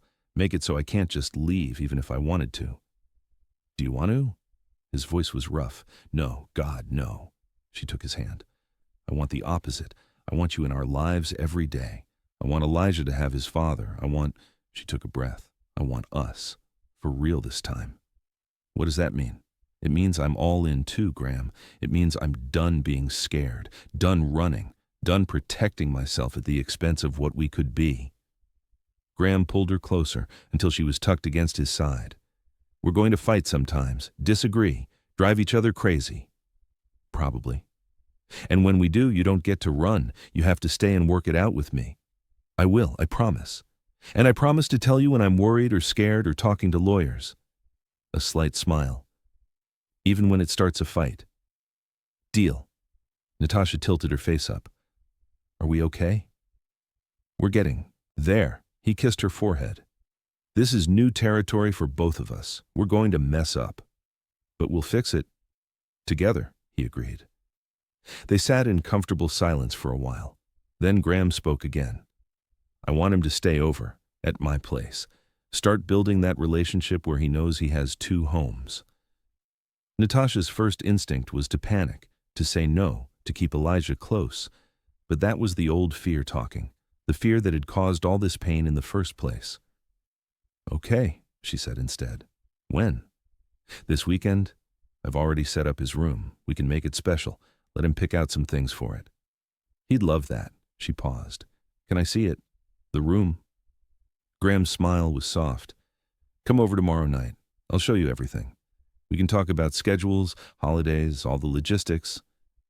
And after we talk about logistics, Natasha's voice dropped. What then? His eyes darkened. Then I plan to kiss you until you forget what we were talking about. That sounds like a terrible negotiation strategy. Who said anything about negotiating? He pulled her onto his lap. I thought we already agreed we're doing this.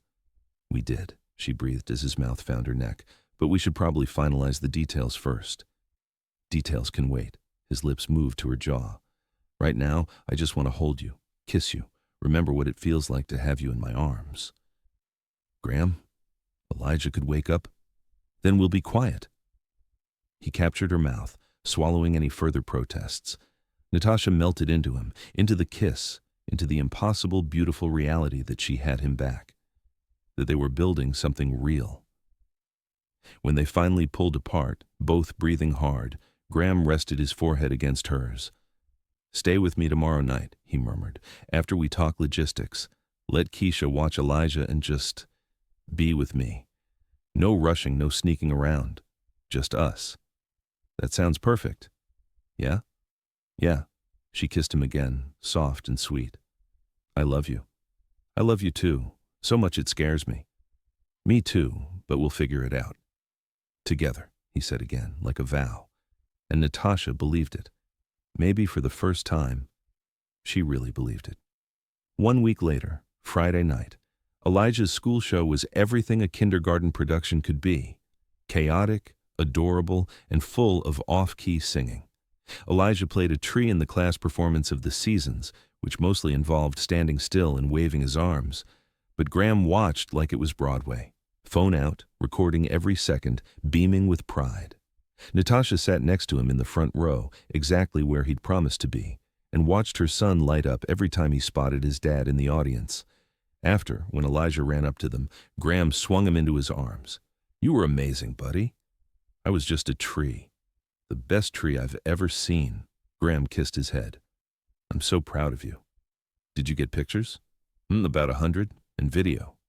Can we get ice cream to celebrate? Natasha laughed. Everything is an excuse for ice cream with you. Please? Dad said he'd take us anywhere we wanted. I did say that, Graham agreed, and a celebration definitely calls for ice cream. They went to the same place they'd gone that first Saturday. Elijah got his usual chocolate chip while Graham and Natasha shared a table, watching him charm the staff. He's good with people, Graham observed. Gets that from you. He gets his determination from you. Once he decides he wants something, he doesn't give up. Speaking of determination, Graham reached across the table, took her hand. I have something to ask you. Natasha's heart jumped. Okay. Tomorrow, Elijah's first sleepover at my place. I was thinking, what if you stayed too, just for dinner and bedtime routine? Help him settle in. Then you could go home or, he paused, or you could stay in the guest room. Be there in case he needs you in the night. You want me to sleep over? I want Elijah to feel comfortable, and I want you there. But separate rooms, he added quickly, for now, until we figure out how to tell him about us actually being together. Natasha considered. They'd been carefully keeping their relationship private for the past week. Stolen kisses when Elijah wasn't looking. Long phone calls after bedtime. One perfect night at Graham's place while Keisha watched Elijah. But they hadn't told their son that they were together, afraid of confusing him or moving too fast. Okay, she said. I'll stay, in the guest room. Graham's smile was brilliant. Thank you. But Graham? She squeezed his hand. We need to tell him soon, about us. He's going to figure it out anyway. I know. I just want to make sure we're solid first, that this is real and lasting before we bring him into it. It is real. We are solid. I know, but Mommy, Dad, look! Elijah ran up with a drawing on a napkin, the three of them as stick figures holding hands under a rainbow. The nice lady gave me crayons. Natasha and Graham exchanged glances over their son's head. It's beautiful, baby, Natasha said. You should frame it, Dad, for your office. I absolutely will, Graham promised, right next to the one from your classroom. Elijah beamed, then ran back to show the staff his masterpiece. He already sees us as a unit, Natasha said quietly. A family. He does. And he's right. We are a family. Graham lifted her hand to his lips. The question is whether we're brave enough to actually be what he already believes we are. What do you mean? I mean, he hesitated. Never mind. Let's take it one step at a time. Natasha wanted to push, to ask what he'd been about to say, but Elijah was returning, chocolate on his face and joy in his eyes, and the moment passed. Still, the question lingered in her mind as they drove home, as Graham kissed her good night at the door while Elijah was distracted with his backpack. What had he been about to say? Saturday. Evening. Graham's penthouse. Elijah's room at Graham's place was perfect. Twin bed with dinosaur sheets, a bookshelf already filling with favorites, a desk for coloring, toys carefully selected for a 5-year-old's interests, and on the dresser, framed photos. Elijah and Graham at the park, the three of them getting ice cream, that drawing from the napkin. This is so cool, Elijah bounced on the bed. Can I sleep here every weekend? Absolutely, Graham said. Anytime you want, this is your room. Our house or Dad's house? Both are your home, buddy. Natasha watched from the doorway, her heart full. Graham had thought of everything, nightlights, the right kind of pillow, even the stuffed elephant Elijah slept with. Graham had bought a duplicate so Elijah would have one at each place. Dinner was pizza and laughter. Bath time was splashing and bubbles. And when bedtime came, Elijah wanted both of them for the story. They sat on either side of his bed, taking turns reading pages from Where the Wild Things Are. Elijah's eyes grew heavy, his breathing evening out. Love you, Mommy, he mumbled. Love you, Dad. Love you too, baby, Natasha whispered. Love you so much, Elijah, Graham added, his voice thick. They watched him sleep for a moment, this perfect child they'd made together. Then Graham gestured toward the door. They slipped out quietly, leaving it cracked.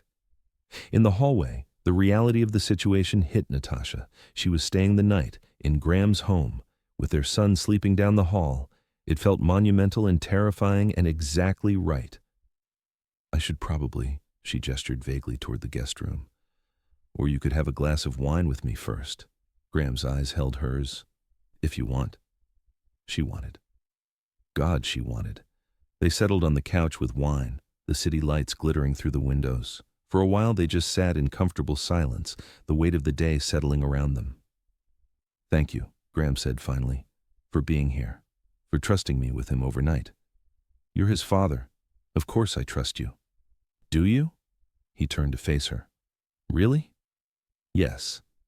I see the way you are with him, Graham. The patience, the love, the complete commitment. You're exactly the father I always hoped you'd be. I missed so much, I know, and I'm sorry. But you're here now, making memories with him every day. Making memories with you too. His hand found hers. That night last week, waking up with you. It felt right, like coming home. For me too. I want more of that. More mornings waking up together. More nights falling asleep with you in my arms. He set down his wine, cupped her face. I want all of it, Natasha. With you and Elijah, a real family. We are a real family. You know what I mean. His thumb brushed her cheek. I want you here, not in the guest room, in my bed, in my life completely. Her breath caught. Graham, I'm not asking you to move in tomorrow. I know it's fast, but I need you to know where I'm headed with this. Where I want us to go. Where's that? Forever. The word hung between them. I want forever with you, Tasha. I want to marry you, build a life with you, maybe give Elijah brothers or sisters if you want more kids. I want everything. Tears spilled down her cheeks. That's a lot. Too much? No, not too much. Just, she touched his face. 6 weeks ago, I thought I'd never see you again. Now you're talking about forever. It's overwhelming. In a good way or a bad way? Good. Terrifying, but good. She kissed him softly. I want that too, all of it. But you're right, we should take our time. Make sure we're solid before we... He kissed her deeper, pulling her onto his lap. We are solid. I've never been more sure of anything. Graham, Elijah's down the hall, sleeping soundly, and we're two adults who love each other having a conversation. His lips moved to her neck. A very thorough conversation. Natasha laughed despite the heat flooding through her. This is not a conversation. No? He pulled back, eyes dark with want. Then what is it? It's you trying to seduce me in your living room while our son sleeps 20 feet away? Is it working? Completely. She kissed him again, deeper this time. But we should go to your room. Guest room? Your room. She stood, held out her hand. I want to wake up with you tomorrow. Be here when Elijah wakes up. Start figuring out what this actually looks like. Graham's smile could have lit the city. He took her hand, led her down the hall past Elijah's room, door still cracked, nightlight glowing, to the master's suite. His room was all clean lines and masculine elegance, but it was the photo on his nightstand that made Natasha's breath catch, the one of her he'd kept for 6 years. You really did keep it, she whispered. Every day, even when I was angry, even when I tried to move on, I couldn't let you go. You don't have to anymore. She turned in his arms. I'm here, I'm staying. Promise. I promise. No more running, no more fear, just us. What happened next was different from their first desperate reunion. This was tender, healing, choosing each other with full knowledge of the cost and the possibility. Graham undressed her slowly, reverently, telling her with touch what words couldn't express. And Natasha let herself be vulnerable, let herself trust completely, let herself believe that this man, this moment, this love was real and lasting and worth every risk. They made love with the city lights painting patterns across their skin, whispering promises between kisses, holding nothing back. It was passion and peace, hunger and home, everything they had lost and everything they were finding again. After, tangled together in Graham's bed, Natasha felt something shift deep in her chest, the last wall crumbling, the last fear releasing. I love you, she breathed against his shoulder. So much it scares me, but I'm done letting fear win. I love you too, he kissed her forehead. And I'm done letting the past define our future. We're writing something new now. Together. Always together. They fell asleep wrapped around each other, the word forever hovering in the air like a promise. Sunday morning. Natasha woke to sunlight streaming through unfamiliar windows and a warm body pressed against her back. For a moment she panicked. Where was she? Then memory flooded in. Graham's place, Graham's bed, Graham's arms around her. Home. Morning, he murmured against her neck. How'd you sleep? Better than I have in 6 years. Same, he pulled her closer. We should probably get up before Elijah wakes and comes looking for you. Probably, but neither of them moved. Tasha?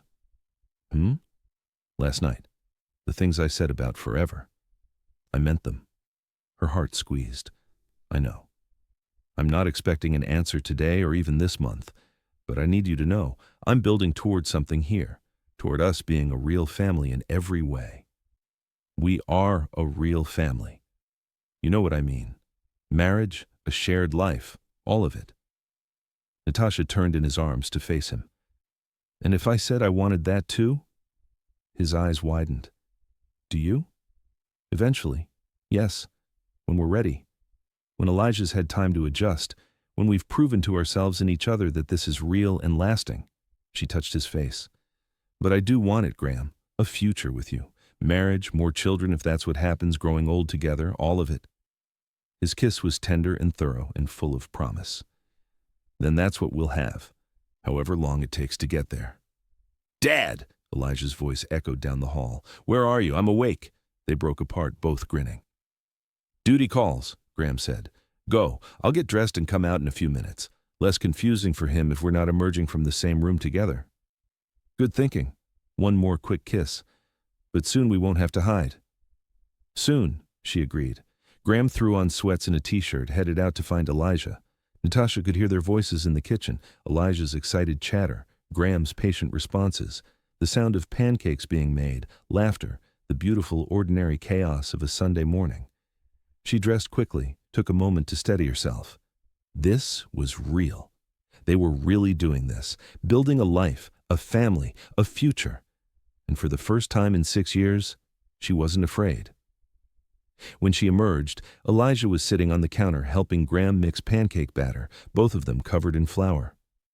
Mommy, we're making pancakes. Dad let me crack the eggs. I can see that. She kissed Elijah's head, caught Graham's eye over their son's shoulder. He winked. There's coffee, he said. And I was thinking after breakfast we could take Elijah to pick out more stuff for his room, make it really his. Can we, Mommy? Please? Of course we can. They spent the morning at Target, Elijah picking out posters and more books and a lamp shaped like a rocket. Graham let him choose everything, never once saying no, clearly making up for years of missed birthdays and Christmases. Watching them together, Graham's hand on Elijah's shoulder, Elijah's complete trust and affection, Natasha felt her heart might burst. This was worth every risk, worth every difficult conversation and legal agreement and moment of fear, because this was love, real, messy, beautiful, complicated love. And it was theirs. At the checkout, Elijah spotted a photo frame. Can we get this for the picture of all of us? Which picture? Graham asked. The one from ice cream, where we're all together. I want it in my room, at both houses. Natasha's eyes met Graham's. We can get two, she said softly. One for each home. No, Elijah shook his head. I want one for Dad's room too, so everyone can see we're a family. The simple statement hung in the air. Then we'll get three, Graham said, his voice rough with emotion. One for each room. At the car, loading their purchases, Graham caught Natasha's hand. He knows, he said quietly. Somehow, he knows. Kids always do. They see what adults try to hide. So maybe we should stop hiding it. Natasha looked at Elijah, buckled safely in the back seat, already absorbed in one of his new books. Maybe we should, she agreed. That afternoon, the conversation.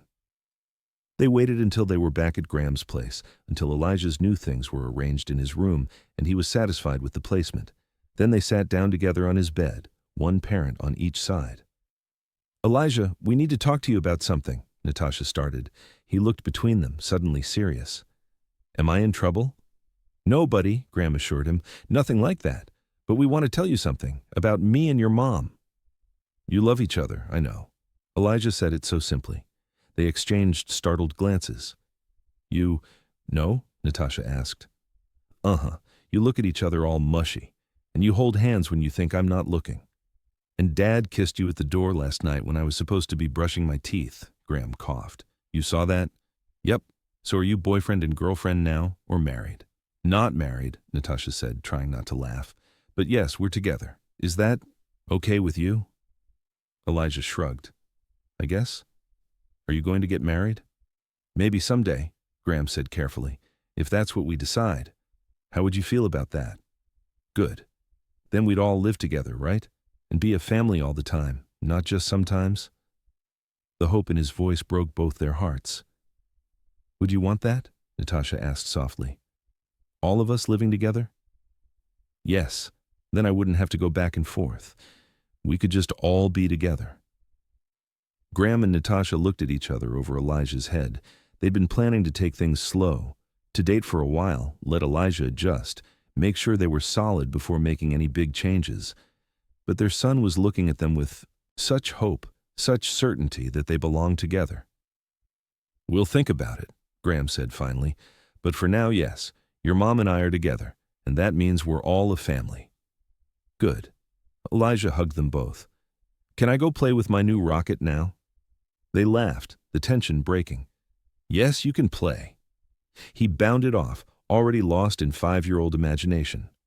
Well, Natasha said, that was easier than expected. He's known the whole time. Apparently. She leaned into Graham's shoulder. And he wants us to live together. Eventually. Not tomorrow. No, not tomorrow, but she looked up at him. Maybe not as far in the future as we thought. Are you saying what I think you're saying? I'm saying we should consider it. Not rush into it, but start thinking about what that would look like.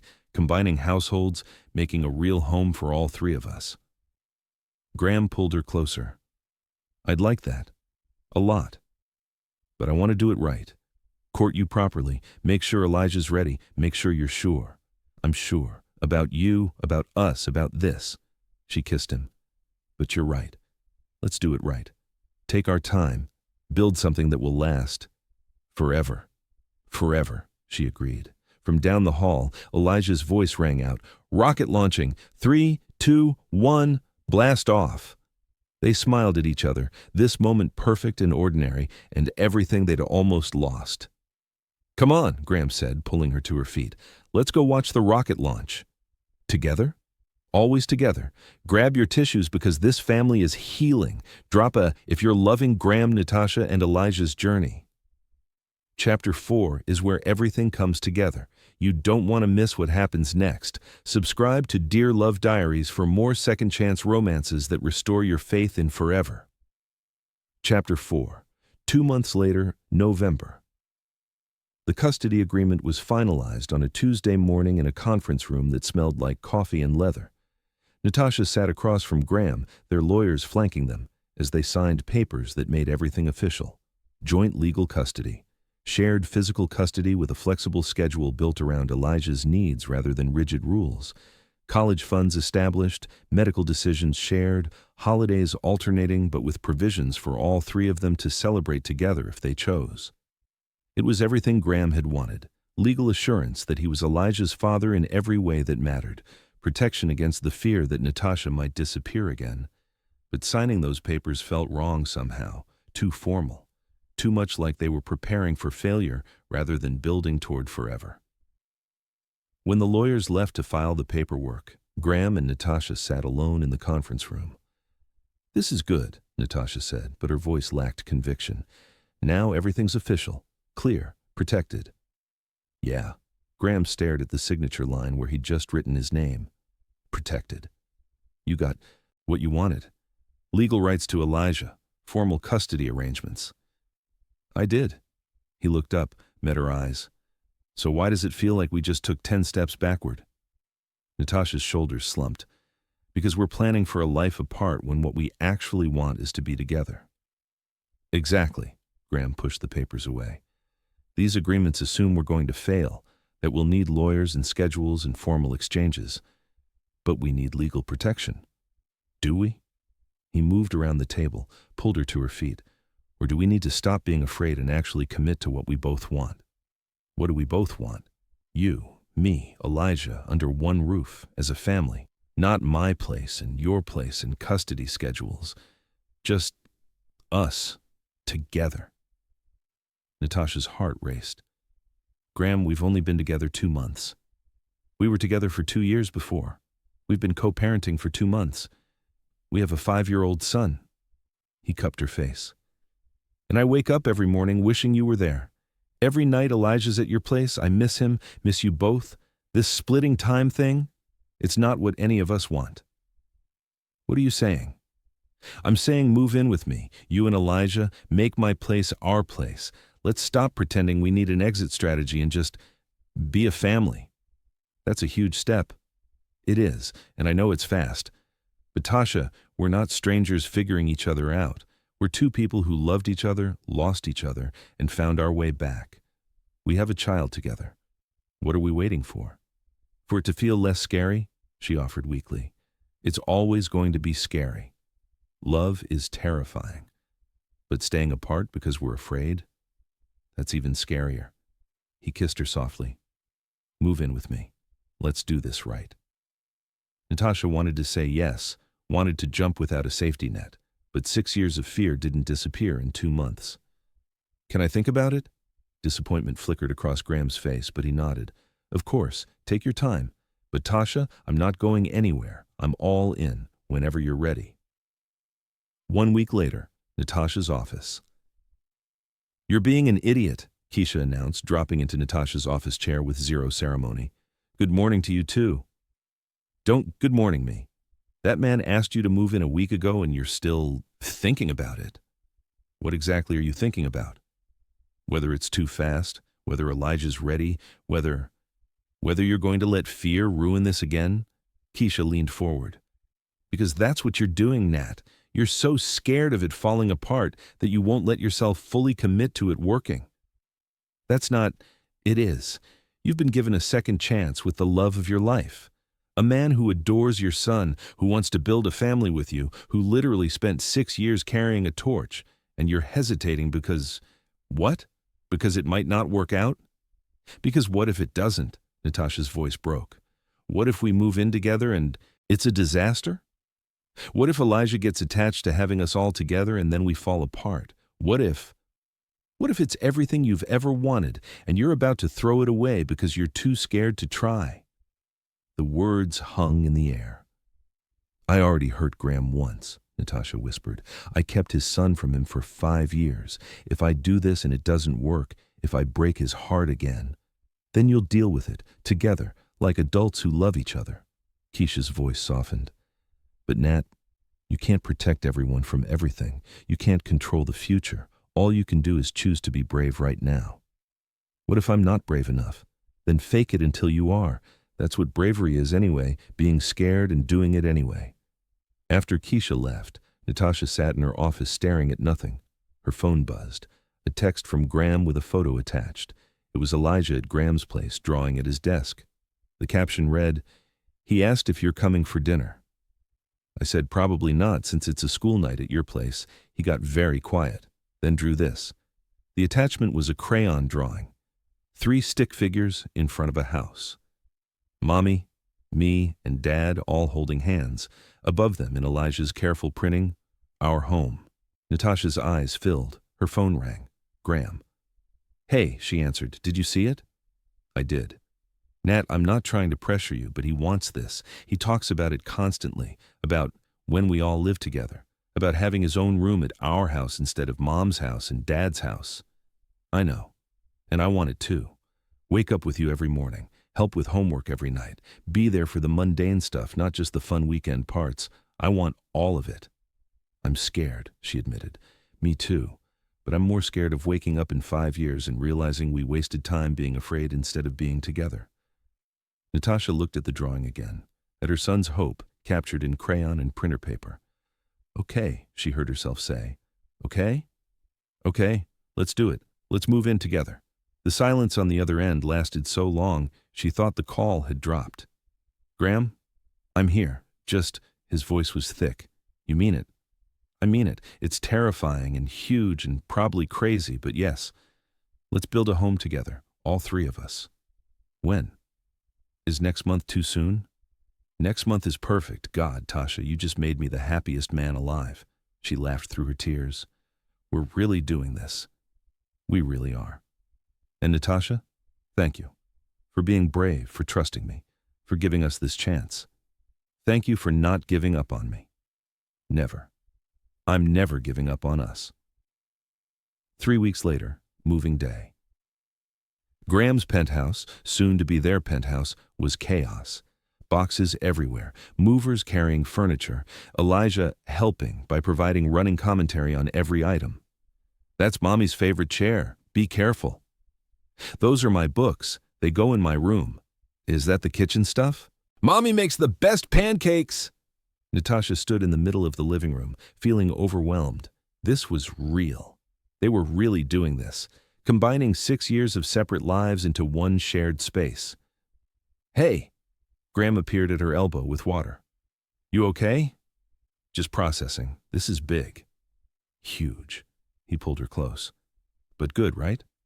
"Very good, just a lot. We can slow down if you need to." "No, I don't want to slow down. I want this. I just need a minute to let it sink in." Elijah ran up, nearly knocking them over. "Mom, Dad, come see. My room is perfect." They let him drag them down the hall to what had been Graham's guest room. It was transformed, a blend of the room he'd had at each place. His bed from Natasha's townhouse, the desk from Graham's, toys and books integrated perfectly. 2 homes becoming one. "See?" Elijah spun around. "It's got all my stuff. I don't have to choose anymore." The simple statement gutted them both. "No, baby," Natasha said softly. "You don't have to choose anymore. Because we're a family now. A together family." "Exactly right," Graham agreed, his voice rough. They spent the rest of the day unpacking, organizing, making space for each other's lives. Natasha's books joined Graham's on the built-in shelves. Her kitchen equipment replaced his barely used pots and pans. Her photos mixed with his on every surface. By evening, the place looked different. Lived in, loved, like a home rather than a bachelor's showplace. "Pizza?" Graham suggested, surveying the remaining boxes. "I think we've earned it." "Pizza," Elijah cheered. They ordered in, ate sitting on the floor surrounded by boxes because the dining table was covered in items still needing homes. It was chaotic and imperfect and absolutely perfect. After dinner, they tackled Elijah's bedtime routine together. Bath in the master bathroom, pajamas in his room, story time with both parents taking turns reading pages. "This is how it should be," Elijah mumbled, already half asleep. "All of us together." "This is how it's going to be from now on," Graham promised, kissing his forehead. "Love you both," Elijah whispered. "Love you too, baby," Natasha said. "Love you so much, buddy," Graham added. They watched him drift off, then quietly left his room. Door cracked, nightlight glowing. In the hallway, Natasha leaned against Graham. "We really did it. We really did." He wrapped his arms around her. "How do you feel?" "Exhausted, overwhelmed, happy, terrified, all of it." "Same." He kissed the top of her head. "Want to christen our bedroom?" She laughed. "We still have 20 boxes to unpack." "The boxes can wait. I've been thinking about having you in our bed all day." "Our bed?" The words felt huge. "I like the sound of that." "Me too, come on." He pulled her toward the master suite. "Let's start making this place really ours." Master bedroom. The room was different now too. Natasha's things on the dresser, her clothes in the closet next to his, 2 pairs of slippers by the bed, small changes that meant everything. Graham closed the door, locked it, then pulled Natasha into his arms. "Welcome home," he murmured against her mouth. "Home," she repeated. "I like how that sounds." "Me too." He kissed her slowly, thoroughly. "God, I've wanted this. You here, every night, every morning. Just us. We have us now." She kissed him back, deeper. "Forever." "Forever," he agreed, already working on the buttons of her shirt. "Starting right now." They made love in their bed. Not his, not hers, but theirs. Slow and intense, claiming each other and this new beginning. Graham whispered promises between kisses, mapped her body like he was memorizing every curve for the 1,000th time. Natasha gave herself completely. No walls, no fear, just love and trust and choosing him again and again. After, wrapped in his arms with the city lights painting patterns across their skin, Natasha felt something settle deep in her chest. This was right. This was home. "Thank you," Graham whispered into the darkness. "For what?" "For being brave enough to try this. I know it scared you." "It still scares me," she admitted, "but I'm more scared of missing out on this, on us. We're going to make it work." "I know." And she did know. For the first time, she really believed it. They fell asleep tangled together in their bed, in their home, finally exactly where they were meant to be. 2 months later, January. Living together was an adjustment, learning each other's rhythms, quirks, habits. Graham discovered Natasha was grumpy before coffee and took forever in the bathroom. Natasha learned Graham worked best early morning and left his shoes everywhere. But they also discovered joy in the mundane, making breakfast together while Elijah chattered, evening walks after dinner, lazy Sunday mornings in bed while Elijah watched cartoons, the 1,000 small moments that made a life. Elijah thrived. No more confusion about which house he was at, no more packing bags for exchanges, just home, just family. And slowly, carefully, Graham and Natasha built something new. Not a recreation of what they'd had before, but something better, stronger, founded on honesty and choice rather than secrecy and fear. On a Friday night in late January, after Elijah was asleep, Graham found Natasha in the living room staring at her laptop. "What are you working on?" "Just reviewing some client proposals." She closed the laptop. "Nothing urgent."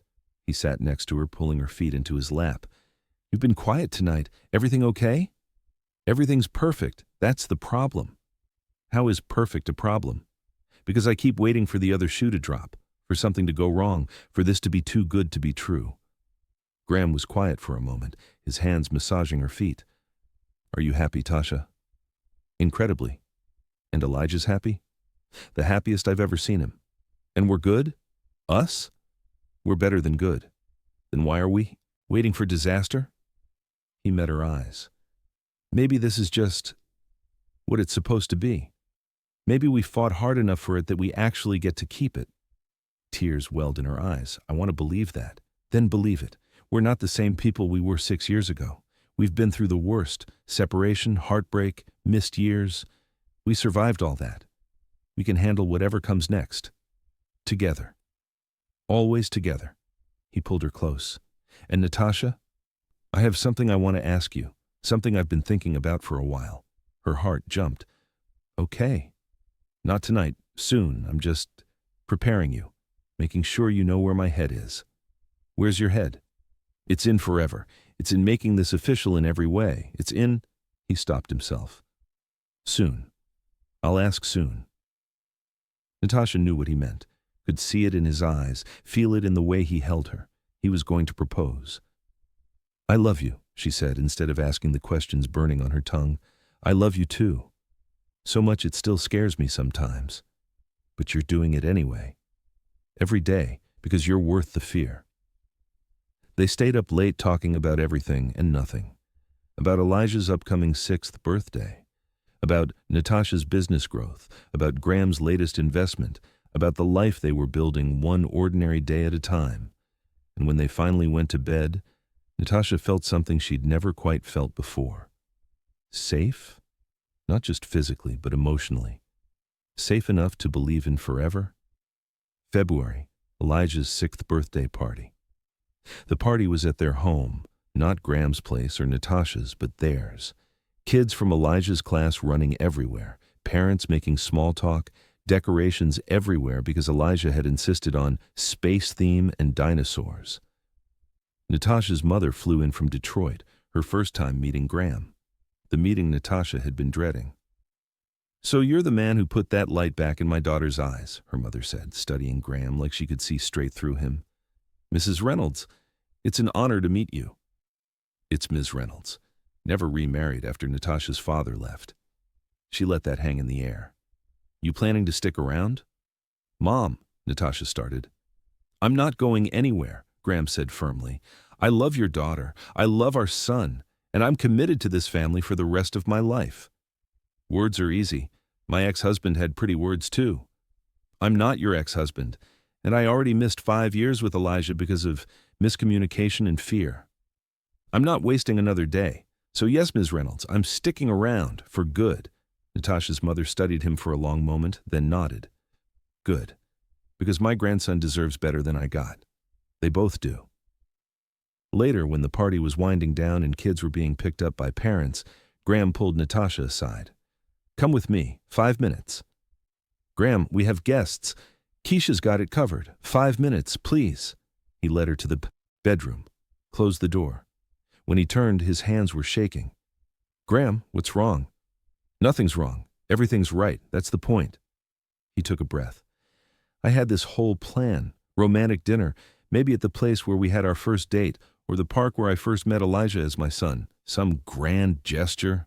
Natasha's heart started to race. Graham. But then I realized, that's not us. We're not grand gestures. We're Sunday morning pancakes and bedtime stories and living room fort building. We're real and messy and perfect just as we are. He dropped to one knee. Natasha's hand flew to her mouth. Natasha Reynolds.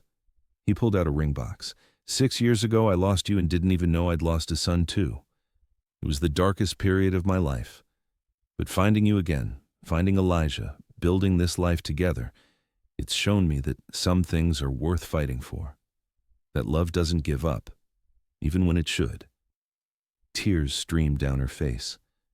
You're my best friend, my partner, the mother of my child, the love of my life, and I don't want to spend another day not being married to you. He opened the box, revealing a stunning diamond ring. Will you marry me? For real this time? Forever? Yes. The word came out choked with tears. Yes, of course yes. He slid the ring on her finger, then stood and kissed her thoroughly.